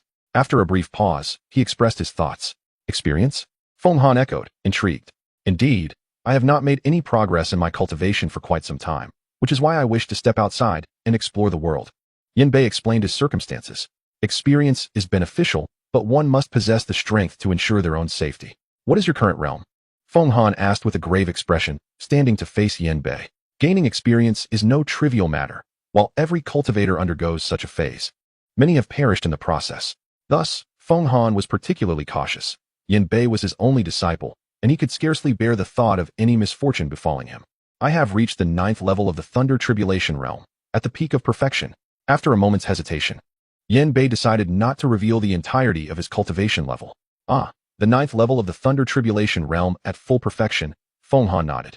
However, it seemed that he suddenly realized something, his expression shifting dramatically. "What? The 9th level of the Thunder Tribulation realm at full perfection?" Feng Han exclaimed in astonishment, his eyes wide with disbelief as he gazed at Yin Bei. Yin Bei, with a sense of helplessness, could only release a trace of his aura, suppressing his cultivation to the 9th level of the Thunder Tribulation realm, achieving a consummate state. Boom! A surge of momentum emanated from Yin Bei, enveloping the entire hall in a powerful presence, as the sounds of wind and thunder rumbled. Indeed, he had reached the consummate level of the 9th stage of the Thunder Tribulation. Feng Han inhaled deeply, his gaze trembling. At this moment, Linger's eyes sparkled with brilliance, fixated unwaveringly on her senior brother. Although the consummate 9th level of the Thunder Tribulation realm was already astonishing, she sensed that it was not Yin Bei's true cultivation. "Yinner, is this truly your cultivation?" Feng Han found himself at a loss for words. Was this disciple even human? Just a year ago, he had only stepped into the Qi Si realm, and now, how little time had passed. He had astonishingly transformed into a great practitioner of the 9th level of the Thunder Tribulation realm. Having toiled for a lifetime, Feng Han had only reached the 5th level of the Thunder Tribulation realm, and here was Yin Bei, barely in his 20s. Master, may I venture out for training now? Yin Bei inquired with a smile. Feng Han swallowed hard and patted Yin Bei on the shoulder. Of course, Yinner, you have grown up. A majestic eagle deserves its own sky. He had ventured out for training at the Qi realm and had returned unscathed. How much more secure would his disciple be at the consummate 9th level of the Thunder Tribulation? With such cultivation, who would dare to provoke him in the southern wilderness? Thank you, Master. Yin Bei knelt before Feng Han, bowing deeply. Our Qingyun sect has produced a dragon, Feng Han exclaimed, looking at Yin Bei with a hearty laugh. Linger stood aside, pursing her lips, thinking, Father, if you knew the little secrets of my senior brother, I wonder what your reaction would be. However, since Yin Bei had not disclosed anything, Linger chose not to expose him. Yin Bei, with his remarkable cultivation, was naturally able to perceive Linger's subtle expressions. He could not help but smile wryly, realizing how perceptive girls could be. Based on the little details, she had managed to guess his identity. Yinner, I do not oppose your training, but you must understand that the world outside is fraught with deception. Do not take anyone's words at face value, otherwise, you may unwittingly plunge into an abyss. Feng Han was now earnestly advising Yin Bei. As Yin Bei listened to his master's ongoing admonitions, he was taken aback by this side of Feng Han. A warm current flowed through his heart. At that moment, Feng Han resembled the nagging parents from his previous life, who were always worried he would suffer while working outside.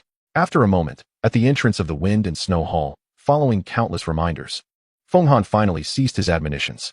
Since you have decided to venture out for training, go inform the sect leader. After all, you are still a disciple of the Qingyun sect. Do not let a bit of strength make you forget your manners. Feng Han spoke solemnly, hoping his disciple would not become arrogant with a modicum of power. Though he knew Yin Bei was not that sort of person, he could not help but remind him once more. Understood, Master. Linger, you must take care of yourselves at home. Linger must diligently cultivate. I do not wish for you to remain at the 2nd level of the Qi realm upon my return. After a heartfelt farewell, Yin Bei departed from the Snowstorm Palace. However, just before his departure, a voice, as delicate as a whispering mosquito, reached Linger's ears. Junior sister, come to Prison Dragon Mountain tomorrow morning. I have something to entrust to you. Yin Bei's voice resonated, causing a spark of brilliance to flicker in Linger's eyes. At that moment, she became utterly convinced of one thing. Her senior brother, Yin Bei, was indeed the legendary and enigmatic Mr. Wulong. Chapter 38. The Hall of the Sect Master. After leaving the Snowstorm Palace, Yin Bei did not immediately return to Prison Dragon Mountain, but instead made his way toward the Grand Hall of the Sect Master. He refrained from utilizing his powers, opting for a leisurely stroll. Since the last great battle, the casualties among the Qingyun sect disciples had exceeded 90%. From that point onward, the sect master had reopened the mountain to recruit disciples, and countless new faces had joined the Qingyun sect. While some of the older disciples might still recognize him, Yin Bei sighed softly, choosing not to dwell on it as he continued toward the Qingyun Hall. The Qingyun Hall was a sacred place. No disciple was permitted to intrude recklessly. As Yin Bei approached the interior of the hall, 2 guarding disciples promptly blocked his path. Yin Bei paused momentarily, recalling that he had visited this place before when such rules did not exist. I have urgent matters to report to the sect master. I kindly ask for your understanding, he stated, producing a token from his robe, upon which the character for wind was elegantly inscribed. It was Elder Feng Han's token. Although he possessed formidable strength within the Qingyun sect, it was still more effective to invoke his master's name. Indeed, upon seeing the token, the expressions of the 2 disciples softened immediately. Ah, it is Elder Feng Han's disciple. Please proceed. They stepped aside, allowing him passage. Feng Han was a frequent visitor, often coming to the Qingyun Hall to drink with the sect master. Hence they did not hesitate to grant him entry. Inside the sect master's grand hall, Qi Ming implored, Father, please allow me to go. This is a rare opportunity. She shook Qingyun's arm, her eyes brimming with pleading. Yet, Qingyun remained unmoved, his eyes slightly closed. No, I have already inquired about the Tianyi secret realm. All major sects in the eastern domain are keeping a close watch, and even transcendent forces have sent their chosen ones to enter. I cannot allow you to go alone. Qingyun's expression was stern as he firmly declined without hesitation. Father, I have already broken through to the Thunder Tribulation realm. Even within the Tianyi secret realm, I can protect myself. Qi Ming protested, still unwilling to yield. She had achieved her breakthrough 6 months prior and had now reached the 3rd level of the Thunder Tribulation realm. The Tianyi secret realm was a mystical domain formed from the essence of a legendary 4 extremities realm powerhouse, containing countless treasures that drove the entire eastern domain into a frenzy. Even the various transcendent forces and the more obscure sacred places were keenly interested. For a four-extremities realm expert was a formidable figure in the Eastern domain, capable of shaking the very foundations with but a stamp of their foot. Although the Tiani secret realm forbids entry to those above the age of 25, Minger, you cannot fathom the heights that a divine son of an extraordinary force can achieve by that age. Qingyun spoke solemnly to Qimeng, his expression grave.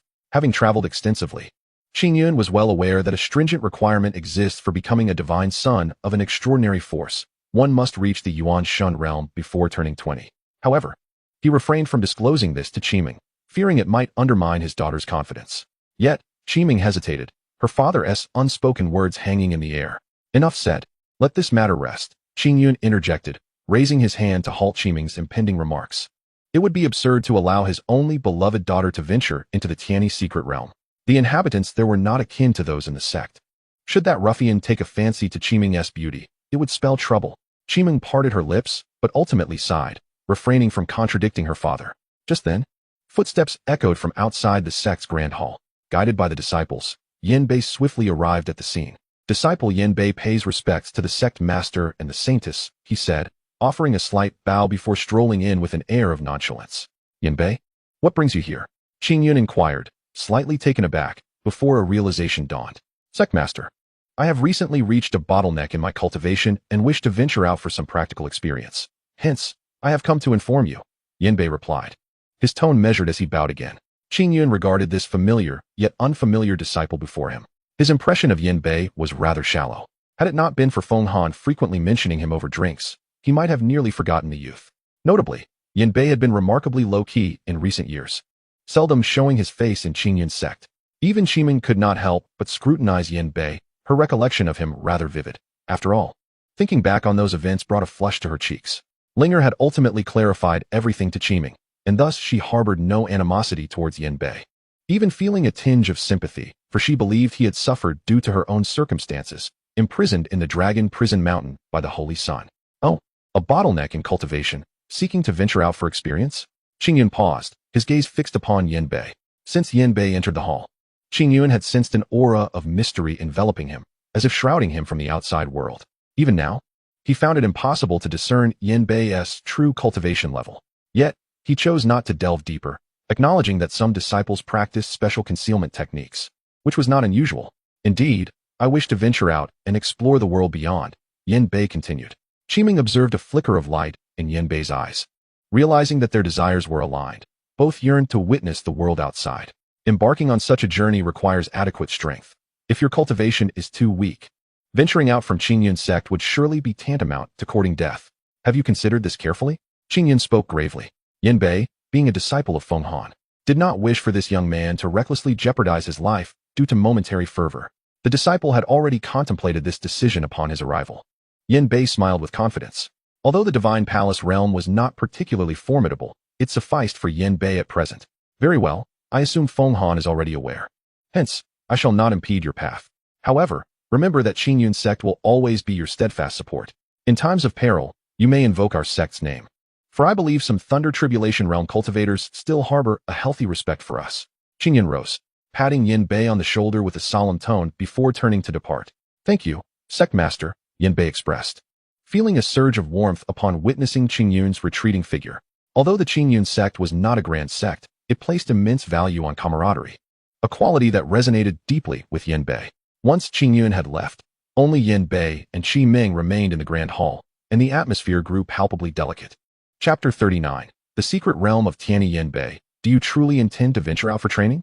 Qimeng inquired, her lovely eyes sparkling as she gazed upon him. Yanbei was momentarily taken aback. He had not anticipated that the typically aloof and frigid beauty would initiate a conversation with him. After all, he was merely an ordinary disciple confined within the prison Dragon Mountain, not the enigmatic Mr. Wulong. Indeed, I shall set off early tomorrow, Yanbei replied with a smile, pleased to engage with Qimeng, whom he held in high regard. Have you decided where you wish to go? Qimeng pondered aloud, continuing her inquiry. A flicker of confusion crossed Yanbei's eyes. What had prompted this Ice Queen to become so talkative today? I have yet to finalize my destination. I suppose I will take it step by step, he said with an awkward smile. Initially, he had intended to journey to the holy city of the eastern region, rumored to be a sanctuary for the region's mightiest cultivators and a veritable paradise for practitioners. It was also said to house the legendary relics of saints, which filled him with longing. However, after considerable reflection, he decided against pursuing the path of reckless ambition. The holy city, while splendid, was teeming with formidable beings, and his chances of gaining anything worthwhile there were uncertain. Thus, he resolved to seek a more moderate location, though he had not yet determined where that might be. "May I inquire about your current cultivation level, if it is not too much trouble?" Qi Ming asked, her delicate teeth nibbling on her red lip, a hint of shyness gracing her demeanor. After all, cultivation was a deeply personal matter, and since Yin Bei had chosen to practice a concealed technique, it implied he preferred to keep such matters private. Yin Bei was now even more puzzled. What was going on with this ice princess today? Why was she suddenly so concerned about him? This unexpected attention left him feeling somewhat disconcerted. "Ahem, it's no trouble at all," Yin Bei chuckled. "My cultivation is on par with that of the Holy Maiden. I have reached the Thunder Tribulation realm," he continued matter-of-factly, having previously informed Feng Han that he was at the pinnacle of the 9th layer of the Thunder Tribulation realm. Sharing this with Qi Ming seemed reasonable enough. Failing to mention that he had already reached the Thunder Tribulation realm could be considered an act of great mercy. Thunder Tribulation realm? Qi Ming's beautiful eyes widened in astonishment, her expression one of disbelief. How could this be possible? Achieving the Thunder Tribulation realm had already consumed a significant portion of her sect's resources. Yet, a mere ordinary disciple, confined daily at the prison Dragon Mountain, had also managed to break through to the Thunder Tribulation realm, just like her? What a joke. Yin Bei, noticing Qi Ming's skeptical gaze, felt utterly speechless. He had already downplayed his cultivation level, yet he was still met with doubt, truly a baffling situation. With no other option, he decided to reveal a hint of his aura. Instantly, a surge of Thunder Tribulation realm energy enveloped the grand hall of the sect. Qi Ming was momentarily stunned, standing frozen in place. It truly was the Thunder Tribulation realm. After a brief pause, Qi Ming exclaimed, "Yin Bei, your cultivation has progressed so rapidly." She scrutinized him from head to toe, as if attempting to reacquaint herself with him. Well, it made sense. Spending all day at Prison Dragon Mountain with nothing to do but cultivate would naturally lead to swift progress in one's abilities. Yin Bei felt a surge of satisfaction at Qi Ming's expression, though he maintained an impassive facade. Qi Ming found herself at a loss for words. The rapid increase in his cultivation level, was this merely the beginning? If her memory served her correctly, Yin Bei had entered Prison Dragon Mountain as merely a Qi refinement realm cultivator. In just over a year, he had remarkably ascended to the Thunder Tribulation realm. Such talent was likely beyond her reach. Simultaneously, a strange glimmer sparkled in Qi Ming's eyes. "Yin Bei, have you ever heard of the Tianyi secret realm?" she suddenly inquired, her gaze wavering momentarily. "The Tianyi secret realm?" Yin Bei mused, shaking his head. He had spent his days within Prison Dragon Mountain, familiar with everything within a 500-mile radius. Yet he had never heard of this Tianyi secret realm. The Tianyi secret realm is a mystical domain formed after the demise of a powerful being from the Four Extremities realm. Qi Ming's eyes sparkled with excitement. A secret realm born from a Four Extremities realm expert? Yin Bei muttered to himself. He was currently at the peak of the Divine Palace realm, on the verge of breaking into the Four Extremities realm, making him particularly sensitive to such terminology. Indeed, it is said that the Tianyi secret realm harbors supreme treasures, extraordinary techniques, and countless rare resources. There may even be the legacy of that Four Extremities realm powerhouse. Qi Ming declared passionately, her delicate face brimming with yearning. She dared not hope for supreme treasures or extraordinary techniques, but if she could be fortunate enough to acquire even one rare resource, it could prove pivotal for her cultivation throughout her life. After all, the Qingyun sect was merely a small sect, and the South Wasteland was exceedingly barren, which inevitably limited the achievements of cultivators in this region. To break through to higher realms, one must undertake endeavors that ordinary individuals would shy away from. In Qi Ming's eyes, the Tianyi secret realm represented an opportunity she could not afford to miss. Yin Bei felt a surge of fervor within him as he listened. The secret realm formed by the four formidable powers indeed seems to be an intriguing destination. However, since this Tianyi secret realm has revealed itself to the world, it stands to reason that the number of formidable beings eager to venture forth is considerable. From the words of the saintess, it appears you wish to embark on this journey. Although Yin Bei's heart burned with fervor, he was not so easily swayed by temptation. Simultaneously, he regarded Qi Ming with skepticism. The saintess, possessing merely the cultivation of the Thunder Tribulation realm, aspired to enter such a profound secret realm?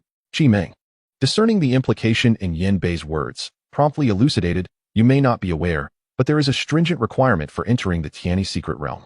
Those who contravene this will face merciless annihilation. Even transcendent beings dare not force their way in, lest the realm collapse instantaneously." Qi Ming nodded and continued. What is this stringent requirement? Yin Bei inquired, astonished. The Tiani secret realm permits only beings aged 25 or younger to enter. I have now reached the Thunder Tribulation realm. Although I may not have the opportunity to seize the most formidable fortunes, I might still acquire some rare treasures by sheer luck, Qi Ming said, resting her delicate hand on her cheek and offering a wry smile. She was self-aware enough to know she never intended to compete with those transcendent progenies for the most potent opportunities. The words her father had just spoken had already extinguished her desire to venture into the Tiani secret realm. After all, if she were to go, it would be alone, without even a companion for mutual support. However, upon witnessing Yin Bei's recent breakthrough to the Thunder Tribulation realm, her once dormant heart flared with renewed passion. Chapter 40. The invitation from Qi Ming: only cultivators over the age of 25 are barred from entry? Upon hearing this, Yin Bei's eyes brightened. At just 21, he perfectly met the requirements for entering the Tiani secret realm. Are you implying? Yin Bei gazed at Qi Ming.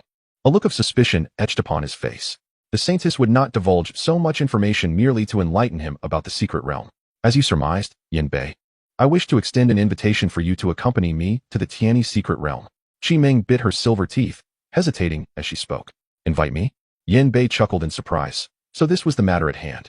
The Tiani secret realm sounded quite promising, and he found no reason